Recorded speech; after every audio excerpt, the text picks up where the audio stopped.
वेदैः साङ्गपदक्रमोपनिषदैर्गायन्ति यं सामगाः ध्यानावस्थिततद्गतेन मनसा पश्यन्ति यं योगिनो यस्यान्तन्न विदुःसुरासुरगणा देवाय तस्मै नमः।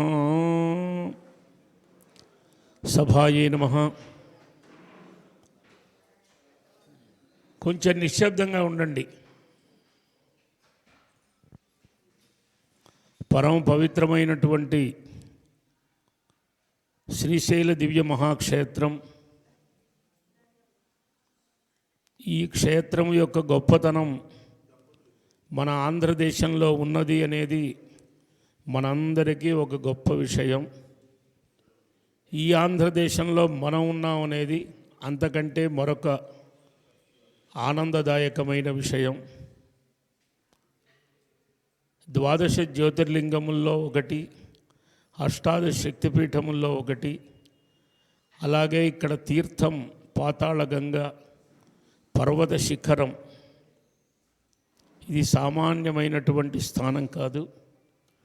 ఉపాసన చేసి మానవుడు తరించటానికి చాలా విలువైన పరమోత్కృష్టమైనటువంటి ప్రాంతం. శంకర భగవత్పాదుల వారు కూడా ఇక్కడికి వచ్చి ఈశ్వరుణ్ణి జగన్మాతను స్తోత్రం చేసి అనేక రకాల ఉపాసనలు చేసినట్లుగా మనకు చరిత్రలో తెలుస్తూ ఉన్నది. మరి ఇంతటి ఉత్తమమైన క్షేత్రంలో బంధువులందరినీ కూడా భగవద్బంధువులు వీరందరినీ ఒకచోట సమావేశపరిచి ఒక 10 రోజుల కార్యక్రమం. అంటే ఇది మనకు శరీరానికి ఒక విధమైనటువంటి ఛార్జింగ్ అని చెప్పాలి. భగవద్ ఉపాసన అనేది నిత్యం మన ఇంట్లో మనం చేసినప్పటికీ కూడా సత్ఫలితాన్ని ఇస్తుంది. కానీ ఇలాంటి ఉత్తమమైన క్షేత్రంలో తపస్సు చేసినట్లయితే దానివల్ల అనేక వందల వేల రెట్లలో మనకు ఫలితం వస్తుంది. ఈ కార్యక్రమం ఇక్కడ జరపాలి అని గోవిందవజ్జల కామేశ్వర శర్మ గారు అనేక క్షేత్రాల్లో అనేకమైనటువంటి ధార్మిక కార్యక్రమాలు, ప్రవచనాలు ఏర్పాటు చేస్తూ జగద్గురువుల యొక్క ఆజ్ఞానుసారంగా ఈ కార్యక్రమాలను జరుపుతూ ఉన్నారు. ఇప్పుడు ప్రకృతం జగన్మాత యొక్క ఉపాసన, దేవీ ఉపాసన. ఎందుకంటే ఎవరెవరికి ఏ ప్రతిబంధకం వచ్చినా అమ్మ అని పిలుస్తాం. మగవాళ్ళైనా ఆడవాళ్ళైనా అమ్మ అనే పిలుస్తాం. కాబట్టి అటువంటి జగదంబికను సవివరంగా తెలుసుకోవాలి అంటే ద్వాదశ స్కంధాత్మకంగా అష్టాదశ సహస్ర ప్రోక్తంగా ఉన్నటువంటి దేవీ భాగవత ప్రవచనం, ఇదే కృష్ణ భాగవతానికి ఇదే 18,000 శ్లోకాలు, ద్వాదశ స్కంధాలు. అది సప్తాహ విధానంగా చెప్పారు. ఇక్కడ నవాహ విధానంగా చెప్పారు. ద్వాదశ స్కంధములు 18,000 శ్లోకాలు. కాబట్టి అంటే జగన్మాతను తెలుసుకోవటానికి కాలం ఇంకా ఎక్కువ కావాలి అని ఆ గ్రంథాన్ని బట్టి, గ్రంథ నియమాన్ని బట్టి మనకు తెలుస్తూ ఉన్నది. చెప్పేటటువంటి వారు మహనీయులు బుర్రా భాస్కర శర్మ గారు. అనేకమైనటువంటి పురాణ ప్రవచనములు, అనేక భాగవత సప్తాహాలు ఎన్నో క్షేత్రాల్లో చెప్పారు. ఇటీవల వారికి మా సంస్థా పక్షాన కూడా భాగవత సుధానిధి అనేటువంటి బిరుదు ప్రదానం కూడా స్వామివారి ఆజ్ఞతో చేయటం జరిగింది. వారి వాక్కు వింటూ ఉంటే ఇక్కడి నుంచి మనకు కదలాలి అని అనిపించదు. అప్పుడే 10 రోజులు అయిపోయిందా, 9 రోజులు అయిపోయిందా అని అనిపిస్తుంది. అటువంటి మహనీయులు పురాణముల్లో ఎంతో పరిశ్రమ చేసిన వారు. ఈరోజు సభకు ఇంకొక గొప్ప విశేషం ఏమిటంటే విద్వన్మణి, పౌరాణిక వేదశాస్త్ర విద్వన్మణి విశ్వనాథ గోపాలకృష్ణ శాస్త్రి గారు ఈ సభకు యజమానుల యొక్క ఆహ్వానాన్ని మన్నించి కొద్దిసేపైనా వారి దర్శనాన్ని మనకివ్వడం అనేది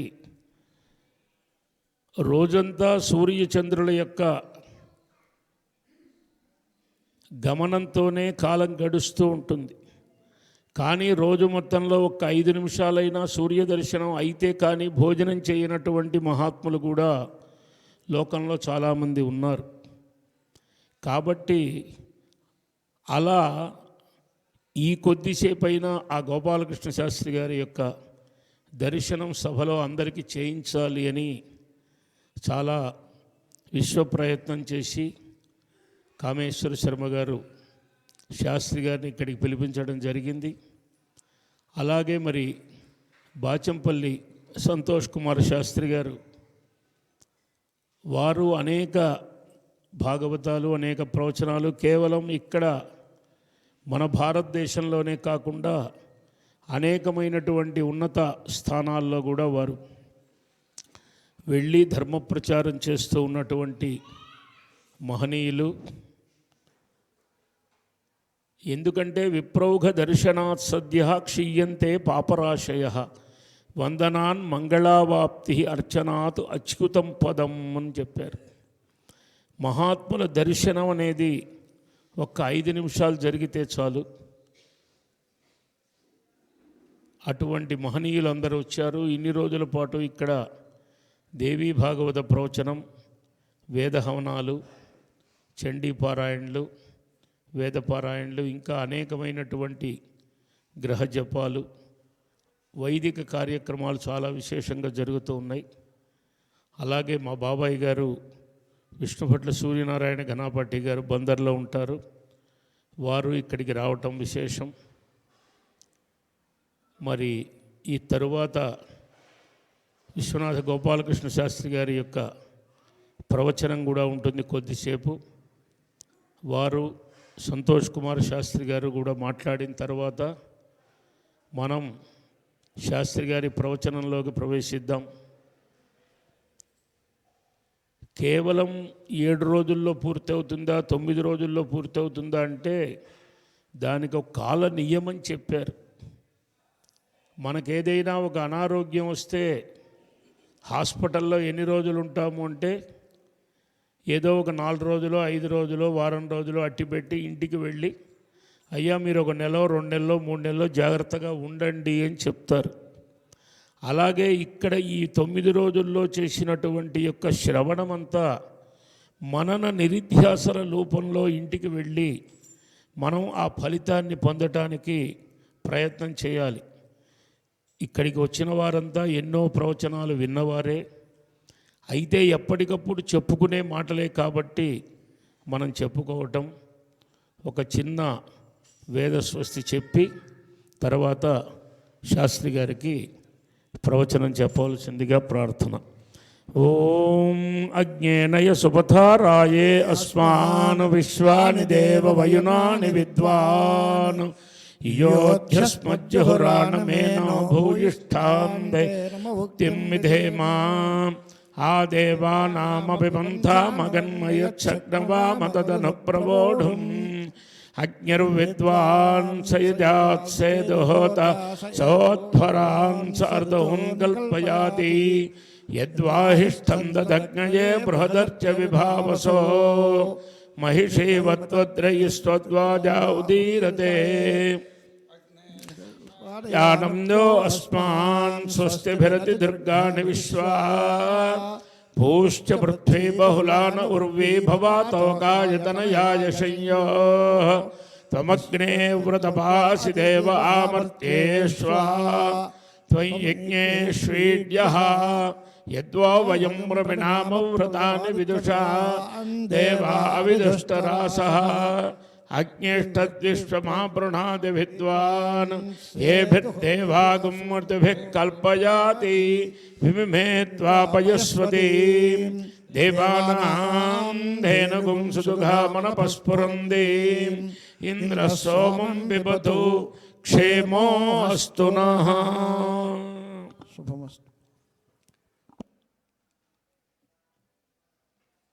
శృతిస్మృతిపురాణానాం ఆలయం కరుణాలయం నమామి భగవత్పాద శంకరం లోకశంకరం. తామగ్నివర్ణాం తపసాజ్వలంతీం వైరోచనీం కర్మఫలేషు దుష్టాం దుర్గాం దేవీగుం శరణమహం ప్రపద్యే సుతరసితరసే నమః. సభాయై నమః.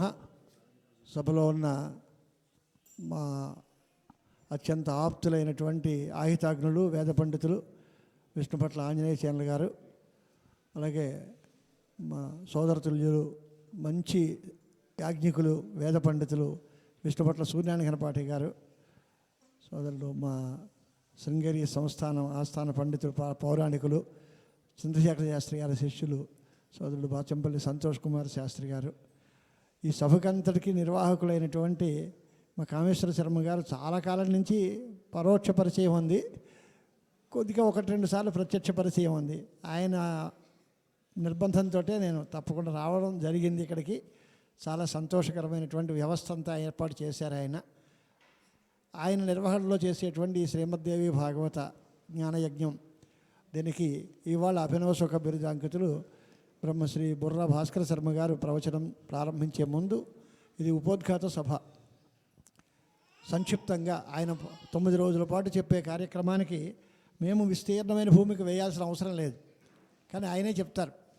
కానీ పిలిచినప్పుడు సమయోచితంగా సందర్భానుసారంగా 4 మాటలు చెప్పాల్సిన అవసరం ఉంటుంది. అమ్మవారిని మనందరం అనుకుంటూ ఉంటాం, సర్వస్వరూపే సర్వేశే సర్వశక్తి సమన్వితే భయేభ్య త్రాహినో దేవి దుర్గే దేవి నమోస్తుతే అని దుర్గా పరమేశ్వరిని ధ్యానం చేస్తాం. మరి ఈ క్షేత్రం భ్రమరాంబిక మల్లికార్జున స్వామి వారి యొక్క క్షేత్రం. కనక అమ్మవారు అక్కడ విజయవాడలో కనకదుర్గ అమ్మవారి దగ్గర ఉన్నారు. అనేక చోట్ల కామాక్షిదేవి, శారదాదేవి, మధుర మీనాక్షిదేవి రకరకాల పేర్లతో పిలుస్తారు. అన్నిటికీ కలిపి ఒకే పేరుతో పిలవాలి అంటే ఏమని పిలవాలి? ఏ ఊర్లో ఎక్కడికక్కడ కాకుండా అందరినీ కలిపి ఏ పేరుతో పిలవాలి అంటే శ్రీమద్దేవి భాగవతం మనకి చెప్పింది శ్రీ భువనేశ్వరి అనే పేరుతో పిలిస్తే ఈ ప్రపంచం అంతా దానిలో ఉంటుంది. అంచేత భువనేశ్వరి స్తుతి, భువనేశ్వరి మాత ఆమె యొక్క అనుగ్రహం పొందాలి అంటే ఈ భేదాలన్నీ పోయి అన్నీ కలిపి దానిలోనే ఉంటాయి. జగద్గురువులు శంకర విజయేంద్ర సరస్వతి స్వాముల వారి యొక్క ఆదేశం మేరకు కామేశ్వర శర్మ గారు ఇలా విస్తృతంగా ధర్మ ప్రచారాలు చేస్తున్నారు. అనేక కార్యక్రమాల్లో ఆయనతో పాటు విష్ణుభట్ల సుబ్రహ్మణ్య దీక్ష చలక్షణ ఘనపాటి గారు రావటం, మేమందరం అక్కడ పేరూరు గ్రామంలో కూడా కలవటం జరిగింది. ఇదే సందర్భంగా ఇప్పుడు 2 మాటలు చెప్పాలంటే, ప్రపంచంలో అందరికీ కావలసింది ఏమిటి అంటే శక్తి. దేవి భాగవతంలోనే ఒక మాట అంటారు, ఎవరైనా ఏదైనా పని చేయాలి అంటే నాకు శక్తి ఉంది అంటారు, పని చేయలేకపోతామంటే నాకు శక్తి లేదంటారు తప్ప రుద్రహీనం విష్ణుహీనం నవదంతి కదాచన అని. నాకు రుద్రుడు లేడు, విష్ణువు లేడు, గణపతి లేడు అని ఎవడు అండు. నాకు శక్తి ఉంది లేదా నాకు శక్తి లేదు, ఈ మాటలే అంటారు. కనుక ఆదిపరాశక్తిని మనం ధ్యానం చేయాలి. ఆ శక్తి యొక్క అనుగ్రహం చేత మాత్రమే తకమా వాళ్ళందరూ వాళ్ళ కార్యక్రమాలు నిర్వహించడానికి సమర్థులు అవుతున్నారు అనే మాట ఉంది. ఆదిపరాశక్తి విషయంలో మనం ఇందాక చెప్పిన మంత్రంలో కర్మఫలేషు దుష్టాం అనే మాట ఉంది. కర్మఫలేషు దుష్టాం అనే దానికి అర్థం ఏంటి అంటే ఆ సప్తమికి చర్మణి ద్వీపినం అంతే అని శాస్త్ర మర్యాదల్లో దానికోసం ఈ కార్యక్రమం చేస్తాము. జుష్టాం అనే దానికి సేవింపబడినది అని అర్థం. అమ్మవారిని మనం ఎందుకు సేవిస్తాం అని అంటే కర్మ ఫలాల కోసం సేవిస్తాం. మనం ఏదైనా ఒక మంచి పని చేస్తే దానికి మంచి ఫలితం ఇయ్యి తల్లి, నీ అనుగ్రహం చేత మేమందరం సుఖంగా ఉండాలి, మేమందరం ఆనందంగా ఉండాలి, ఆ కర్మ ఫలాలు మాకు రావడం కోసం నీ పాదాలు సేవిస్తున్నాము అనేటువంటి అర్థం. దుర్గా అమ్మని తాం అగ్నివర్ణాం తపసాజ్వలంతీం వైరోచనీం కర్మఫలేషు దుష్టాం దుర్గాం దేవీగుం శరణమహం ప్రపద్యే అనే మంత్రంలో ఆ అమ్మవారి గురించి చెప్పారు. ఇదే రకమైనటువంటి వ్యవహారం అనేక మంత్రాలన్నా ఇంకోటన్నా చేసుకున్నప్పుడు స్వాంచ అగ్నే తనువం పిప్రయస్వ అస్మభ్యంచ సౌభగమాయ జస్వ అని మరో మంత్రం ఉంటుంది. అంటే నీ శరీరాన్ని వృద్ధి పొందించు, మాకు సౌభాగ్యాన్ని ఇయ్యను. నీ శరీరాన్ని వృద్ధి పొందించడం అంటే ఎలాగా అని అంటే, హోమాలు చేస్తే అగ్నిహోత్రంలో అగ్ని రూపమైన అమ్మవారిని ప్రార్థించి ఆ అగ్నికి ఆహుతులు ఇస్తే అగ్ని జ్వాల పెరుగుతుంది. అప్పుడు అమ్మవారి యొక్క శరీరం వృద్ధి పొందినట్టు అవుతుంది. స్వాంజ అగ్నే తనువం విప్రయస్వ, తనువం అంటే శరీరం అని అర్థం. నీ శరీరాన్ని వృద్ధి పొందించు, మాకు దానివల్ల శుభాన్ని సంతోషాన్ని కలిగించు. అంటే యజ్ఞాలు చేసేటప్పుడు యజ్ఞాల్లో ఆహుతిని ఇవ్వడం కోసం అగ్నిహోత్రంలో ఏదో ద్రవ్యాలు వేస్తాం, ఓ నెయ్యో ఇంకోటో దానిలో వేస్తే అది దేవతలకు చెందుతుంది. అప్పుడు అమ్మవారి యొక్క శరీరం వృద్ధి పొందుతుంది. అగ్ని జాతవేదసుడు అనే పేరుతో పిలుస్తారు. మనం దుర్గా సూక్తంలో ప్రారంభమే అది, జాతవేదశేషనువా మసోమరాతి యతో నిదహ తివేదహ అని జాతవేదసు అనే పేరుతో పిలువబడిన అగ్ని బదులు పరమాత్మ అమ్మవారు అనేటువంటి అర్థం కూడా చాలా చోట్ల కనిపిస్తోంది. అందుచేత దుర్గా పరమేశ్వరి ధ్యానం సమస్త దేవతల్ని ఆరాధించేటువంటి ఫలితాన్ని మనకి ఇస్తుంది. అదొకటి ముఖ్యం. రెండవది, పెద్దలు బ్రహ్మశ్రీ మారుతి వెంకటరామశర్మ గారు వచ్చారు. వారికి సభ సాదరంగా స్వాగతం పలుకుతూ వారిని ఉచితాసనాన్ని అలంకరించవలసిందిగా కోరుతున్నాను.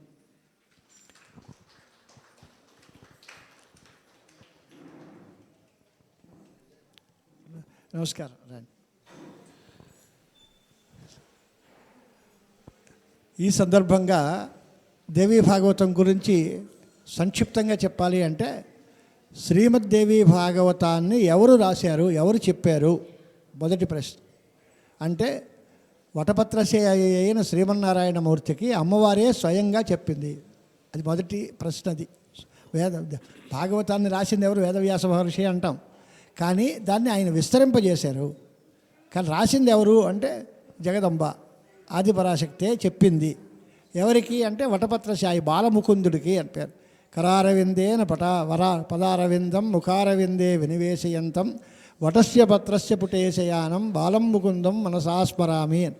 వటపత్రశాయిగా ఉన్నప్పుడు శ్రీమన్నారాయణమూర్తి ఆయన చిన్నతనంలో ఆయనకి ఆ పరాశక్తి ఆదిపరాశక్తి అయిన భువనేశ్వరి మాత శ్లోకార్థంతో ఈ ఉపదేశం చేసింది. దానిలో సారం ఏమని చెప్పింది అంటే, సర్వమేవ అహం, సర్వయేవ అహం, అంత సర్వం ప్రపంచం సర్వం కల్విదం బ్రహ్మ అని ఉపనిషత్తు. ఆ సర్వం కల్విదం బ్రహ్మ అనే ఉపనిషత్తు యొక్క సారాన్నే ఆవిడ చెప్పింది. అంటే ఈ ప్రపంచం అంతా నేనే అంది ఒక ముక్కలో. దాన్ని విస్తరించి చూస్తే మనుషులు, గంధర్వులు, దేవతలు, అనేక రకాల పశుపక్ష్యాదులు ఇవన్నీ కూడా తేడాలు కనిపిస్తూ ఉన్నా అంతా అమ్మవారి తత్వమే, అంతా నేనే అనేటువంటి మాట ముందు ఆవిడ చెప్పింది. దానిని బాగా అర్థం చేసుకుని జ్ఞాపకం పెట్టుకున్న రోజులు ఉన్నాయి కొన్ని. తర్వాత వాళ్ళందరూ మరిచిపోయారు పాపం, బ్రహ్మ విష్ణు మహేశ్వరులు కూడా. అప్పుడు మళ్ళీ మణిద్వీపానికి వీళ్ళందరినీ ఓ విమానంలో తీసుకెళ్ళి తృతీయ స్కంధంలో ఉన్న కథ బాగా చెప్తారు. ఆయన మంచి జనాకర్షణగా చెప్పే అలవాటు గల మనిషి భాస్కర శర్మ గారు. అక్కడ మళ్ళీ తిరిగి ఉపదేశం చేసింది. నేను మళ్ళీ జ్ఞాపకం చేసుకోలేదమ్మా, ఎప్పుడో చెప్పావు, ఏదో లీలగా గుర్తుంది, మరొకసారి చెప్పు అని విష్ణుమూర్తి అడిగితే ఆ తత్వాన్ని మళ్ళీ చెప్పి వాళ్ళ ముగ్గురికి, బ్రహ్మ విష్ణు మహేశ్వరుల ముగ్గురికి మహాకాళి, మహాలక్ష్మి, మహాసరస్వతి అనే శక్తుల్ని ప్రసాదించి వీళ్ళ యొక్క సహకారంతో మీ కార్యక్రమాలు నిర్వహించండి అని బ్రహ్మకి మహాసరస్వతిని, విష్ణుమూర్తికి మహాలక్ష్మిని, పరమశివుడికి కాళీ శక్తిని ప్రసాదించి వీరి యొక్క సహకారంతో మీరు కార్యక్రమాలు చేసుకోండి అని.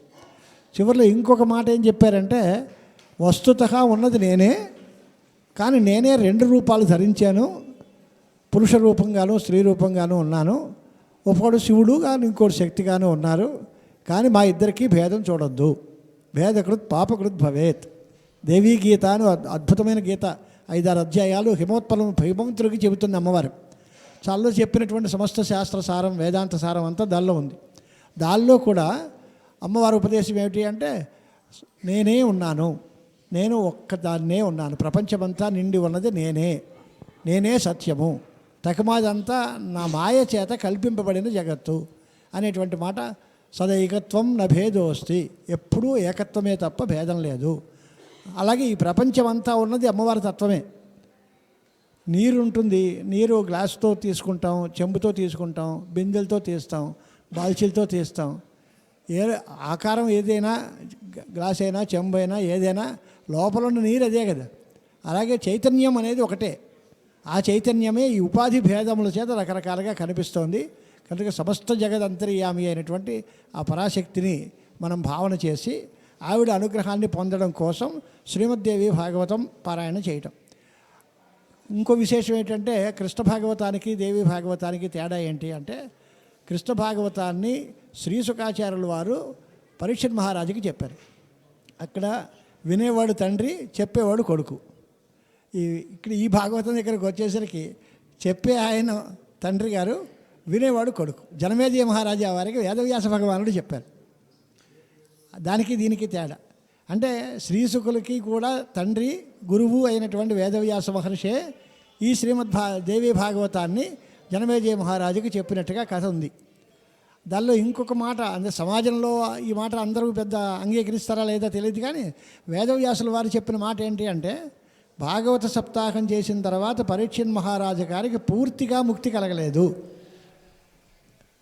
దానికోసమని జనమేజయ మహారాజా వారు మళ్ళీ దేవీ భాగవతం పారాయణ చేయించి అంబా యజ్ఞం చేసి ఈ ఫలితాన్ని ఇస్తే అప్పుడు ఆయన పూర్తిగా దేవీలోకం వరకు వెళ్ళారు అనేది ఈ పురాణంలో దేవి వ్యాసవచనం. అంటే శ్రీమద్భాగవతాన్ని తక్కువ చేయాలనే ఉద్దేశం కాదు. ఎప్పుడు శ్రీమద్భాగవతం సప్తాహ విధంగా చేస్తే ముక్తి వస్తుంది, పరీక్షిత్తు దానికోసమే ప్రయత్నం చేశారు అనే మాట ఖాయమే, దానిలో అనుమానం లేదు. కానీ ఈ దేవీ భాగవత ప్రశంస కోసం దేవీ భాగవతంలోనే వేదవ్యాసుల వచనాన్ని బట్టి మీ తండ్రి గారికి అటు ఇటు అంతరాల స్థితిలో ఉన్నారు, సరి అయినటువంటి పూర్తి ఫలితం కావాలి అంటే నువ్వు చేసినటువంటి ఈ సర్పయాగ ప్రయత్నం వల్ల హింసా కాలం ఉంది కాబట్టి దీన్ని పోగొట్టుకుని మీ పితృదేవతలు తరించడం కోసం నువ్వు తప్పనిసరిగా అంబా యజ్ఞము అనే పేరు, దేవి నవాహ యజ్ఞము అనే పేరుతో దేవీ మఖం చెయ్యి. అది చేస్తే మీ వంశానికి అంతటికీ బాగుంటుంది, మీ తండ్రి గారు పూర్తిగా ముక్తిని పొందుతారు, నీ వంశం అభివృద్ధిలో ఉంటుంది అనే మాట ఆ కథలో ఉంటుంది. ఈ సందర్భంగా మీకు మనవి చేసేది ఏమిటంటే, శ్రీమద్దేవి భాగవతాన్ని 9 రోజుల పాటు అధ్యయనం చేయడం దేవీ యజ్ఞం. ఇది దేవీ మఖం అని పేరు. శరన్నవరాత్రుల్లో మహావార్షిక పూజ అని దేవీ నవరాత్రి ఉత్సవాలు చేస్తాం కదా మనం, అలా చేసేటువంటి ఒక పూజ 6 రోజుల్లో పారాయణ చేయాలని కూడా ఖచ్చితంగా చెప్పబడింది. సంవత్సరానికి 4 మాసాల్లోనూ 4 నవరాత్ర వ్రతాలు ఉంటాయి. అలా కాకుండా మాఘమాసం ప్రత్యేకమైనటువంటి కాలం. శ్రీశైల దివ్యక్షేత్రం దేశాన్ని బట్టి కాలాన్ని బట్టి కూడా ఇక్కడ చేసినటువంటి ఉపాసన చాలా ఎక్కువ ఫలితాలను ఇస్తుంది. కనుక మీరందరూ అత్యంత శ్రద్ధాభక్తులతో అమ్మవారిని ధ్యానం చేస్తూ ఆ భువనేశ్వరి కటాక్షం పొందడం కోసం సమస్త జగత్తుకి శక్తిప్రదరాలైనటువంటి అమ్మవారిని మనం ప్రార్థించి దేవీ భాగవత పురాణం చదువుకుందాం. దేవీ భాగవతం చివరికి అంతా చదివితే అమ్మవారి అనుగ్రహం పూర్తిగా వస్తుంది. 9 రోజులే ఎందుకు అనే దానికి విభాగం ఉంది. ఏ రోజు ఎక్కడి నుంచి ఎక్కడి వరకు పారాయణ చేయాలి అని కాలమానంలో ఇది చెప్పడం వరకు కనుక అన్ని విషయాలు చెప్పడానికి టైం చాలదు. పూర్వం అది అధ్యయనం చేసి ఇక్కడి నుంచి ఈ భాగం అంతా ప్రవచనం పారాయణ చేసుకోవాలి, అమ్మవారి ఉపాసన చేయాలి. దాంతోపాటు చండీ సప్తశతి పారాయణం చేసి చండీ యాగం చేయాలి. ఇవన్నీ విధులు. వాటిని అన్నిటినీ కూడా కవర్ చేసుకుంటూ మనందరికీ ఆమోదయోగ్యంగా ఒక చోట వేద హవనం, వేద పారాయణం, మరొక చోట చండీ సప్తశతి పారాయణం, లలితా సహస్రనామ స్తోత్ర పారాయణం, ఇక్కడ ప్రవచన యజ్ఞం, ఇవన్నీ చేసేది ఇదంతా జగత్ కళ్యాణకారకమైనటువంటి గొప్ప ప్రయత్నం. జగద్గురువుల యొక్క దివ్య అనుగ్రహం, జగదంబా కటాక్షం, దానివల్ల మన అందరి అభివృద్ధి పూర్తిగా ఉండాలని. కానీ కండిషన్ ఏమిటి అంటే మనం ధర్మంగా ఉండాలి. మేము మా ఇష్టం వచ్చినట్టుగా స్వేచ్ఛగా తిరుగుతాం. అమ్మ నువ్వు నన్ను అనుగ్రహించు అంటే ఆవిడ అనుగ్రహించదు. ఆవిడ అవతారమూర్తి యొక్క లక్షణం ఏంటి అంటే ధర్మ సంస్థాపనతో పాటు దుష్ట శిక్షణ, శిష్ట రక్షణలు కూడా ఉంటాయి. అంచేత మనం దుర్మార్గంగా ఉంటే ఆవిడ ఆగ్రహానికి కూడా పాత్రలు కావాల్సి వస్తుంది. మనం సన్మార్గంలో ఉంటే ఆవిడకి రక్షణ కలుగుతుంది, ధర్మ సంస్థాపనము ఉంటుంది. అంచేత ధర్మ సంస్థాపనంతో పాటు దుష్ట శిక్షణ, శిష్ట రక్షణలు కూడా అవతార కృత్యములు కాబట్టి జగదంబ ఆగ్రహానికి పాత్రలు కాకుండా ఆవిడ అనుగ్రహానికి వీరైనటువంటి జీవన విధానాన్ని అలవాటు చేసుకుంటూ ఆవిడ యొక్క అనుగ్రహం కోసం ఈ రకమైన ఉపాసన చేసి మనమందరం తరిద్దాం. సర్వం శ్రీ జగదంబార్పణమస్తు. అయ్యా చాలా పెద్ద వక్త ఆయన ఉపన్యాసం నాకు తెలుసు. వారి కుటుంబమే చాలా గొప్పది. వారి ఒక సోదరులు ఒక యతీశ్వరులు, ఇంకొక ఆయన చాలా పెద్ద పౌరాణికులుగా వీరున్నారు. ఇంకొక చోట మంచి కళాకారులుగా శ్రీవేషధారిగా ఉండి కూడా మంచి రకాలుగా ఉండేటువంటి వాళ్ళ సోదరులు మంచి కళాకారులు. సంగీత సాహిత్యాలు, వేదశాస్త్రాలు, వాంగ్మయ మూర్తులన్నీ కూడా వాళ్ళకి అలవాటైన వంశం బుర్రావారి వంశం. భాస్కర శర్మ గారు ప్రవక్తగా ఉండడం చాలా సంతోషకరమైనటువంటి విషయం. వారికి నేను హృదయపూర్వకంగా అభినందనలు తెలియజేస్తూ, జగదంబ అనుగ్రహం చేత, గురు కటాక్షం చేత ఈ కార్యక్రమం నిర్విఘ్నంగా పరిసమాప్తి చెంది భక్తులకి జ్ఞానజ్యోతి వెలగాలని, వారందరి హృదయాలు దేవీ భక్తితో నిండాలని కూడా మనసారా కోరుకుంటున్నాను. జగద్గురు చరణాలకి భక్తిపూర్వకంగా మరోసారి ప్రణామాలు అర్పిస్తూ శుభం. స్వస్తి ప్రజాభ్యః. మన సంతోష్ కుమార్ శాస్త్రి గారు మాట్లాడతారు.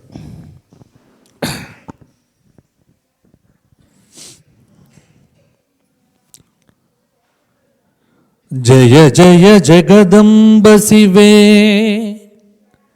జయ జయ కామాక్షి, జయ జయాద్రిసుతే, జయ జయ మహేశ దయితే, జయ జయ చిద్గగన కౌముదీధారే.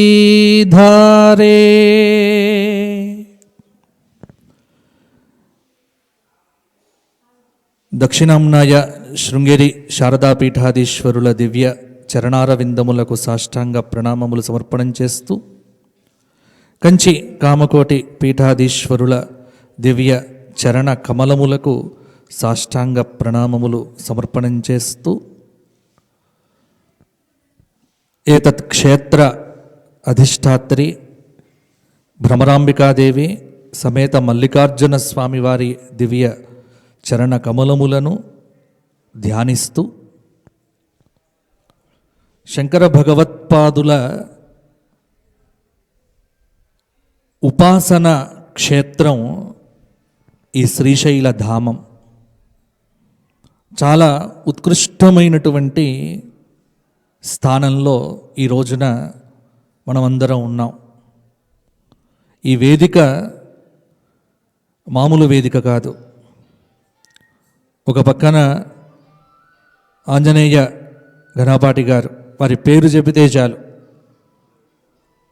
విశ్వవ్యాప్తమైనటువంటి కీర్తి. అన్నదానం చేయటంలో ఇంకా వారికి సాటి ఇంకా భవిష్యత్తులో కూడా మేము ఎవరిని చూడలేము. కాబట్టి అన్నపూర్ణ స్వరూపం వారు, వారి సోదరులు. అలాగే ఒక పక్కన దర్శనాలంకార. ఈ శతాబ్దంలోనే ఇంత గొప్ప పండితులను మనం మన కళ్ళతో చూడలేం. అటు శృంగేరి జగద్గురువులకు, ఇటు కంచికామకోటి పీఠాధీశ్వరులకు అందరికీ కూడా హృదయంలో చాలా సమున్నతమైనటువంటి అనుగ్రహాన్ని పొంది మన ముందున్నటువంటి దర్శనాలంకార శ్రీ విశ్వనాథ గోపాలకృష్ణ శాస్త్రి గారు, అలాగే ఒక పక్కన మారుతివారు, ఇంకా వారి పేరు చెప్పాల్సినటువంటి, ఎందుకంటే ఈ రోజున స్మార్తము ఇంత అద్భుతంగా ఉంది అంటే దానికి ఎనలేని సేవ చేసినటువంటి వ్యక్తి, శక్తి వారు. ఇలా ఇక్కడ శాస్త్రము, వేదము, స్మార్తము, మమ్మల్ని కలుపుకుంటే పౌరాణికము, పురాణం. కాబట్టి శృతి స్మృతి పురాణానాం ఆలయం కరుణాలయం నమామి భగవత్పాద శంకరం లోకశంకరం. వీరందరినీ ఒక చోట చేర్చినటువంటి వ్యక్తి, శక్తి మా కామేశ్వర శర్మ గారు. మామూలు వారు కాదు. ఈ 9 రోజుల అద్భుతమైన ఈ కార్యక్రమాన్ని ఇక్కడ ఏర్పాటు చేసి, ఈ కార్యక్రమానికి వక్తగా శ్రీ బుర్రా భాస్కర శర్మ గారు అనేక వేల ప్రవచనములు చేసినటువంటి మహనీయులు వారు. భాగవతం, రామాయణం ఒకటేమిటి, అష్టాదశ పురాణములు, ఇలా అద్భుతమైనటువంటి గాత్ర శుద్ధి కలిగి అద్భుతమైనటువంటి పాండిత్యం కలిగినటువంటి శ్రీ బుర్రా భాస్కర శర్మ గారి ద్వారా 9 రోజులు దేవీ భాగవత శ్రవణము చేసేటువంటి భాగ్యము మీ అందరికీ దక్కటం మీ అందరిని ఇక్కడికి తీసుకువచ్చి అటు పారాయణము దర్భావారు చేస్తున్నారు. దుర్భా శ్రీరామచంద్రమూర్తి గారు చాలా అద్భుతంగా వారు పారాయణం చేయడంలో వారు దిట్ట. అంటే ఎవరెవరు దేని యందు నిష్ణాతులో వారందరినీ తీసుకొచ్చి ఒక చోట చేర్చడం చాలా గొప్ప విషయం. అది మా కామేశ్వర శర్మ గారికే దక్కుతుంది. ఎందుకంటే మాకు అనేక సంవత్సరాలుగా వారితో పరిచయం. అయ్యా నేను రాలేను, నాకు చాలా కంటే మీరు వచ్చి తీరాలి అన్నప్పుడు వారి మాటల్లో శ్రీశైలానికి ఆహ్వానం చేసినప్పుడు ఇక రాను అనేటువంటి మాట నోట రాదు. ఇంత గొప్ప క్షేత్రానికి రావయ్యా రావయ్యా అని ఆయన చాలాసార్లు ఫోన్ చేశారు. నిజానికి తీరిక లేకుండా ఉన్నప్పటికీ కూడా పిలుస్తున్నది కామేశ్వరులు కాదు, కామేశ్వరుల యొక్క హృదయంలో ఉన్నటువంటి మల్లికార్జున స్వామి వారు ఆహ్వానిస్తున్నారేమో, తప్పకుండా ఇక రావలసింది అని ఈ రోజున ఉదయం 4 గంటలకు బయలుదేరి ఇక్కడికి వచ్చి ఇక్కడి నుంచి మరలా మేము సరాసరి ధర్మపురి లక్ష్మీ నరసింహుడి దగ్గరికి వెళ్ళిపోవాలి. మా ప్రయాణం ఇది ఆంధ్రప్రదేశ్, అది తెలంగాణ, ఇది ఈ పక్క అది ఆ పక్క. ఎందుకంటే మాకు ఎల్లుండి నుంచి సామవేదం షణ్ముఖ శర్మ గారి యొక్క అద్భుతమైన కార్యక్రమం మా ధర్మపురిలో ఏర్పాటు చేయడం జరిగింది. మా కాలిఫోర్నియాలో పంచముఖ ఆంజనేయ స్వామి దేవస్థానాన్ని ప్రతిష్టాపన చేసినటువంటి మా చంద్రశేఖర శర్మ గారు కూడా ఇక్కడే ఉన్నారు సభలో.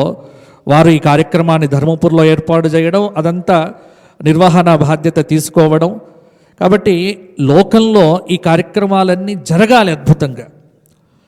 ఒకచోట కాదు. నిన్ననే ఇక్కడ దేవీ భాగవతం మరి విశ్వనాథ గోపాలకృష్ణ శాస్త్రి గారి చేత అద్భుతంగా రామాయణిక నవాన్నిక ట్రస్ట్ అద్భుతమైన కార్యక్రమం జరిగింది. మరల ఈ కార్యక్రమం మొదలు. ఇన్ని జరిగితేనే దేశం బాగుంటుంది, సుభిక్షంగా ఉంటుంది. ఇది నిరంతరంగా జరగాలి. ముఖే ముఖే సరస్వతి. ఎందుకంటే ఇది ఉపాసనా భూమి, ఈ దివ్యధాత్రి, ఈ శ్రీశైల ధామం. అందుకే చూడండి, ప్రతి అవతారానికి శ్రీశైలంతో, దత్తాత్రేయ స్వామి వారి యొక్క ప్రతి అవతారానికి శ్రీశైలంతో సంబంధం ఉంది. ప్రతి అవతార మూర్తికి శంకర భగవత్పాదుల వారికి శ్రీశైలంతో సంబంధం. ఇలా ఈ ప్రాంతం, ఎందుకంటే ఇక్కడ మొదలైనటువంటి ఈ దివ్య విభూతి తిరుమల ప్రాంతం వరకు వ్యాప్తమై ఉన్నది. ఇదంతా ఒకటే పర్వతం. కాబట్టి ఇటువంటి ధామంలో మనం ఉండటం ఇది సామాన్యమైన విషయం కాదు. శంకరుల వారు ఒక మాట చెబుతారు శివాపరాధ క్షమాపణ స్తోత్రంలో, ఆయుర్నశ్యతి పశ్యతాం ప్రతిదినం యాతి క్షయం యౌవనం ప్రత్యాయాంతి గతాః పునర్న దివసాః కాలో జగద్భక్షకః లక్ష్మీస్తోయతరంగభంగచపలం విద్యుచ్చలం జీవితం తస్మాన్ మాం శరణాగతం కరుణయాత్వం రక్ష రక్ష అధునా. చిట్ట చివరి శ్లోకం శివాపరాధ క్షమాపణ స్తోత్రంలో ఎంత అద్భుతమైనటువంటి మాట. కాలో జగద్భక్షక, జగత్తును భక్షించేటువంటిది కాలం. రోజు వెళ్ళింది. ఈరోజు అప్పుడే 2025 అన్నారు, 26 వచ్చింది, 26లో జనవరి పోయింది, ఫిబ్రవరి వచ్చింది. ఇది చూస్తూ ఉంటే 27 వస్తుంది, గోదావరి పుష్కరాలు వచ్చేస్తాయి. కాలం ఎంత వేగంగా పరిగెత్తుతోందో మనకు అవగతం కావట్లేదు. మనం చేయాల్సిందల్లా ఒకటే, సద్వినియోగం చేసుకోవటం. ఇంతటి మీ అదృష్టం ఏంటంటే పరమ పవిత్రమైనటువంటి మాఘమాసంలో మీరు ఈ క్షేత్రంలో ఉండటం. అందుకే ఈ 9 రోజులు శ్రవణం చెయ్యటమే కాదు, సాధన చెయ్యండి. ఇది సాధనకు అనుకూలమైనటువంటి భూమి. కామేశ్వర శర్మ గారు చాలా మంచి రోజుల్లో చాలా మంచి కార్యక్రమాన్ని కూడా ఇక్కడ ఏర్పాటు చేయటం, ఇది మీ అందరి యొక్క భాగ్యం, ఇది అదృష్టం. ఎందుకంటే శ్రీశైలంలో ఇన్ని రోజులు ఉండేటువంటి భాగ్యం ఎవరికి దొరుకుతుంది? 9 క్షణాలు కలిపితే చాలు అనుకున్నటువంటి దివ్యధామంలో అటు దేవీ భాగవత శ్రవణం, అటు శక్తిపీఠం, జ్యోతిర్లింగ ధామం, దేవీ భాగవతం, శ్రీమద్ భాగవతం. ఇంతకుముందే స్వామివారు చెప్పినారు, దేవీ భాగవతం 9వ స్కంధం, శ్రీమద్ భాగవతం 10వ స్కంధం. అమ్మవారికంతా 9 సంఖ్యతో. అందుకే ఇది 9 రోజులు. అక్కడ ముఖారవిందం దశమం ప్రపుల్లం అని శ్రీమద్ భాగవతం దశమస్కంధంలో శ్రీకృష్ణ ఆవిర్భావ విశేషాలన్నీ అద్భుతంగా వర్ణిస్తే ఈ దేవీ భాగవతంలో మీకు 9వ స్కంధం అంతా అమ్మ వైభవం. బీజాక్షరములు ఏవేవైతే ఉన్నాయో అమ్మకు సంబంధించినవి వాటన్నింటినీ వివరణ చేస్తూ వెళ్తుంది ఈ వాంగ్మయమంతా కూడా. విశేషం ఏంటంటే శ్రీమద్ భాగవతంలో చెప్పనటువంటి శుకభగవానుడి యొక్క జన్మ రహస్యం ఇక్కడ ప్రథమ స్కందంలో మీకు చెప్తారు వారు. అలాగే అద్భుతమైనటువంటి గాయత్రి సహస్రనామ స్తోత్రం దేవీ భాగవతంలో ఉంది. చిట్ట చివర 12వ స్కందంలో మణిద్వీప వర్ణన, శ్రీమద్ భాగవతంలో శృతి గీతలు, దేవీ భాగవతంలో శక్తి గీతలు. అద్భుతమైనటువంటి కథ దేవీ భాగవతం. కాబట్టి వినండి, సమయాన్ని వ్యర్థం చేసుకోకుండా వారి ముఖారవిందం నుంచి వెలువడేటువంటి ఆ తల్లి యొక్క వైభవాన్ని మనసారా శ్రవణం చేసి అమ్మ యొక్క అనుగ్రహానికి మీరందరూ పాత్రులు కావాలి అని కోరుకుంటూ, ఈ విధంగా మమ్మల్ని కూడా ఇక్కడికి తీసుకొచ్చి ఈ మహాయజ్ఞ ఆరంభంలో మొట్టమొదలు మాకు భాగస్వాములుగా చేసి మాకు కొంత పుణ్యాన్ని ఇచ్చినటువంటి మా కామేశ్వర శర్మ గారికి నేను హృదయపూర్వకంగా ధన్యవాదాలు తెలియజేస్తూ, ఎందుకంటే ఎంత శ్రమపడినప్పటికీ కూడా శ్రీశైలంకు రావటం ఏమిటి, ఇక్కడ కూర్చోవడం ఏమిటి, అందులో 1975లో పెట్టినటువంటి శ్రీదేవి వేద విద్యాలయం, ఇది మామూలు కాదు. ఇది కంచి కామకోటి పీఠాధీశ్వరుల యొక్క దివ్య అనుగ్రహంతో వెలసినటువంటి దివ్య ధామంలో మీరందరూ కూడా కూర్చొని ఉన్నారు. నేను పుట్టనప్పుడు ఇది ఆరంభించబడ్డది. ఇంతటి దివ్య స్థానంలో కూర్చొని శ్రవణం చేసే భాగ్యం మీ అందరి భాగ్యం. ఇది నిర్విఘ్నంగా కొనసాగాలి. మా భాస్కర శర్మ గారికి అభినందనలు తెలియజేస్తూ, నమస్కారాలు తెలియజేస్తూ స్వస్తి.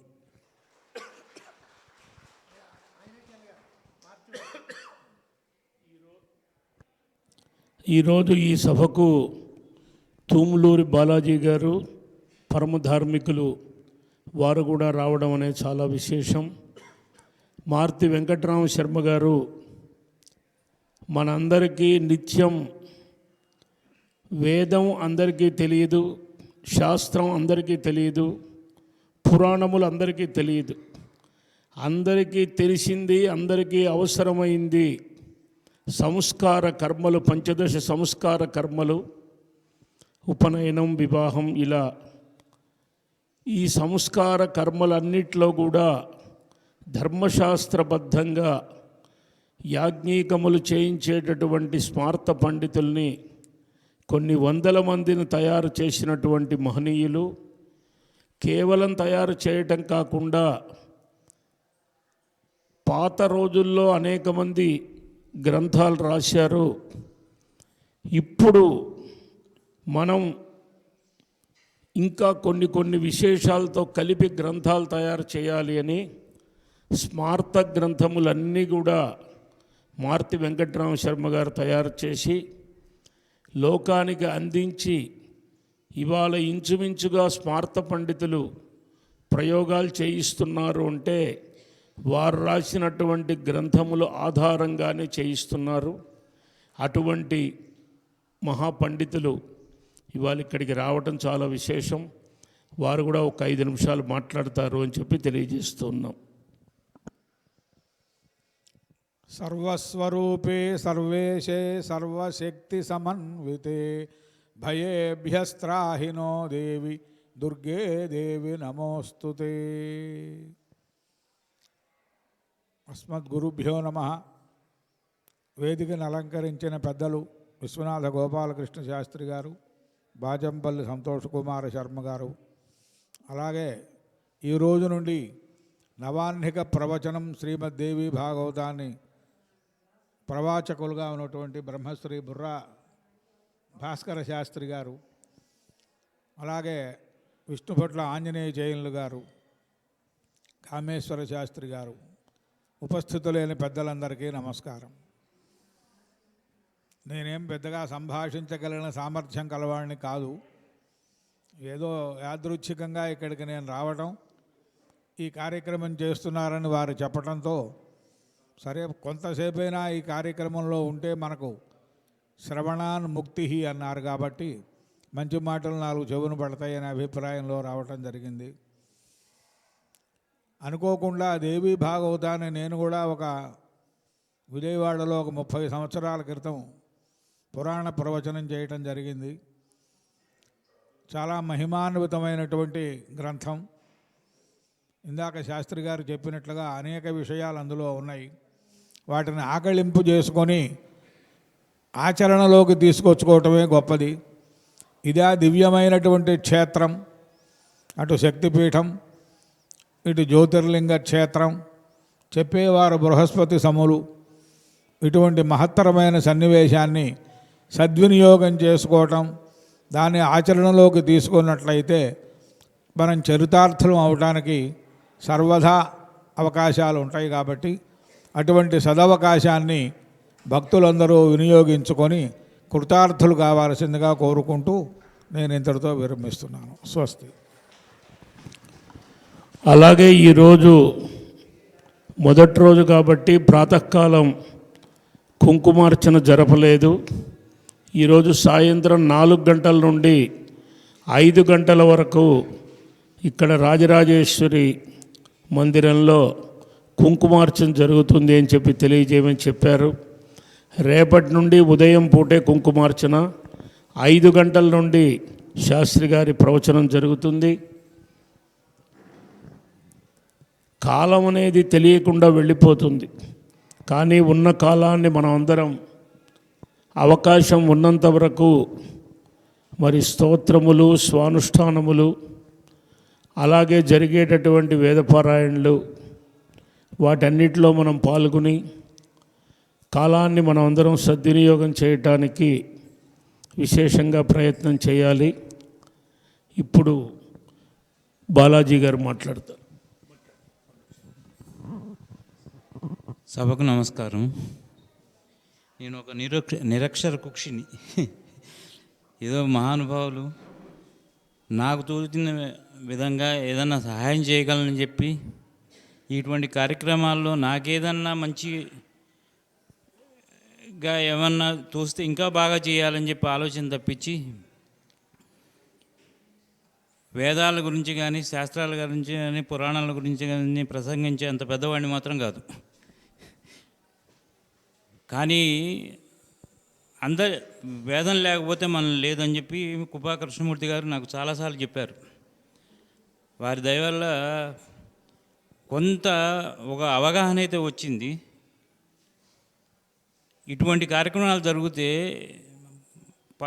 ఎటువంటి పామరుడైనా కొంతన్నా మారుతాడేమో అనే ఉద్దేశంతో ఈ రకమైన ప్రయత్నం చేయడం జరుగుతుంది. స్వస్తి.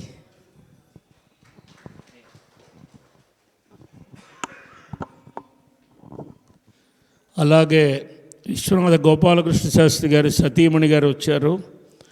వారిని వేదిక మీదకి రావాల్సిందిగా కామేశ్వర శర్మ గారి దంపతుల పక్షాన స్వాగతం తెలియజేస్తూ ఉన్నాం. అందరూ కరతాళ ధ్వనులతో వారిని వేదిక మీదకి తీసుకురండి.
సుమంగళీరియం వధూరిమాగం సమేతపశ్యదా సౌభాగ్యమస్యై దత్వాయాధాస్తం విపరేతనా ఇవం వస్త్రాణి పీవసావసాధే యువోరచ్ఛిద్రామంతవోహదర్గాః అవాతిరతమృతాని విశ్వర్తేన మిత్రావరుణా సచేతే నమో బ్రహ్మణ్యదేవాయ గోబ్రాహ్మణహితాయ చ జగద్ధితాయ కృష్ణాయ గోవిందాయ నమో నమః.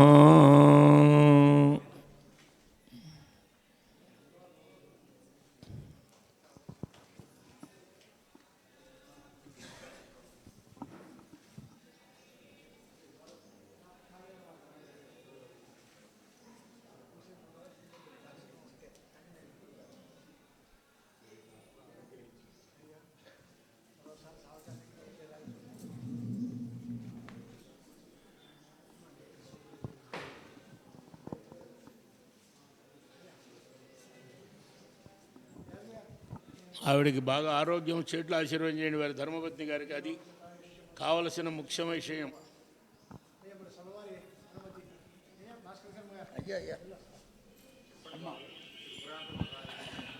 విశ్వనాథ గోపాలకృష్ణ శాస్త్రి గారు మార్గమధ్యంలో ఇంకా క్షేత్ర దర్శనాలు చేయవలసినటువంటి ఆవశ్యకత ఉన్నది. పర్యటన్ వివిధాన్ లోకాన్ మర్త్యలోకముపాగత అని చెప్పినట్లుగా అనేక క్షేత్ర సందర్శనాలు చేస్తూ వారు ఇక్కడికి రావటం, మనల్ని అనుగ్రహించటం, వారి దర్శనం ద్వారా, ఎందుకంటే వారు దర్శనాలంకారులు గనక వారి దర్శనం మనకు దర్శనాలంకారం అని మనం చెప్పుకోవాలి. దాని సమన్వయం అది. వారు ప్రయాణం చేస్తున్నారు. అందరూ ఒక్క పర్యాయం లేచి నుంచుని వారికి నమస్కారం చేయండి. అటువంటి మహనీయుల అనుగ్రహం, వీక్షణం మనకు లభించటం మన భాగ్యం.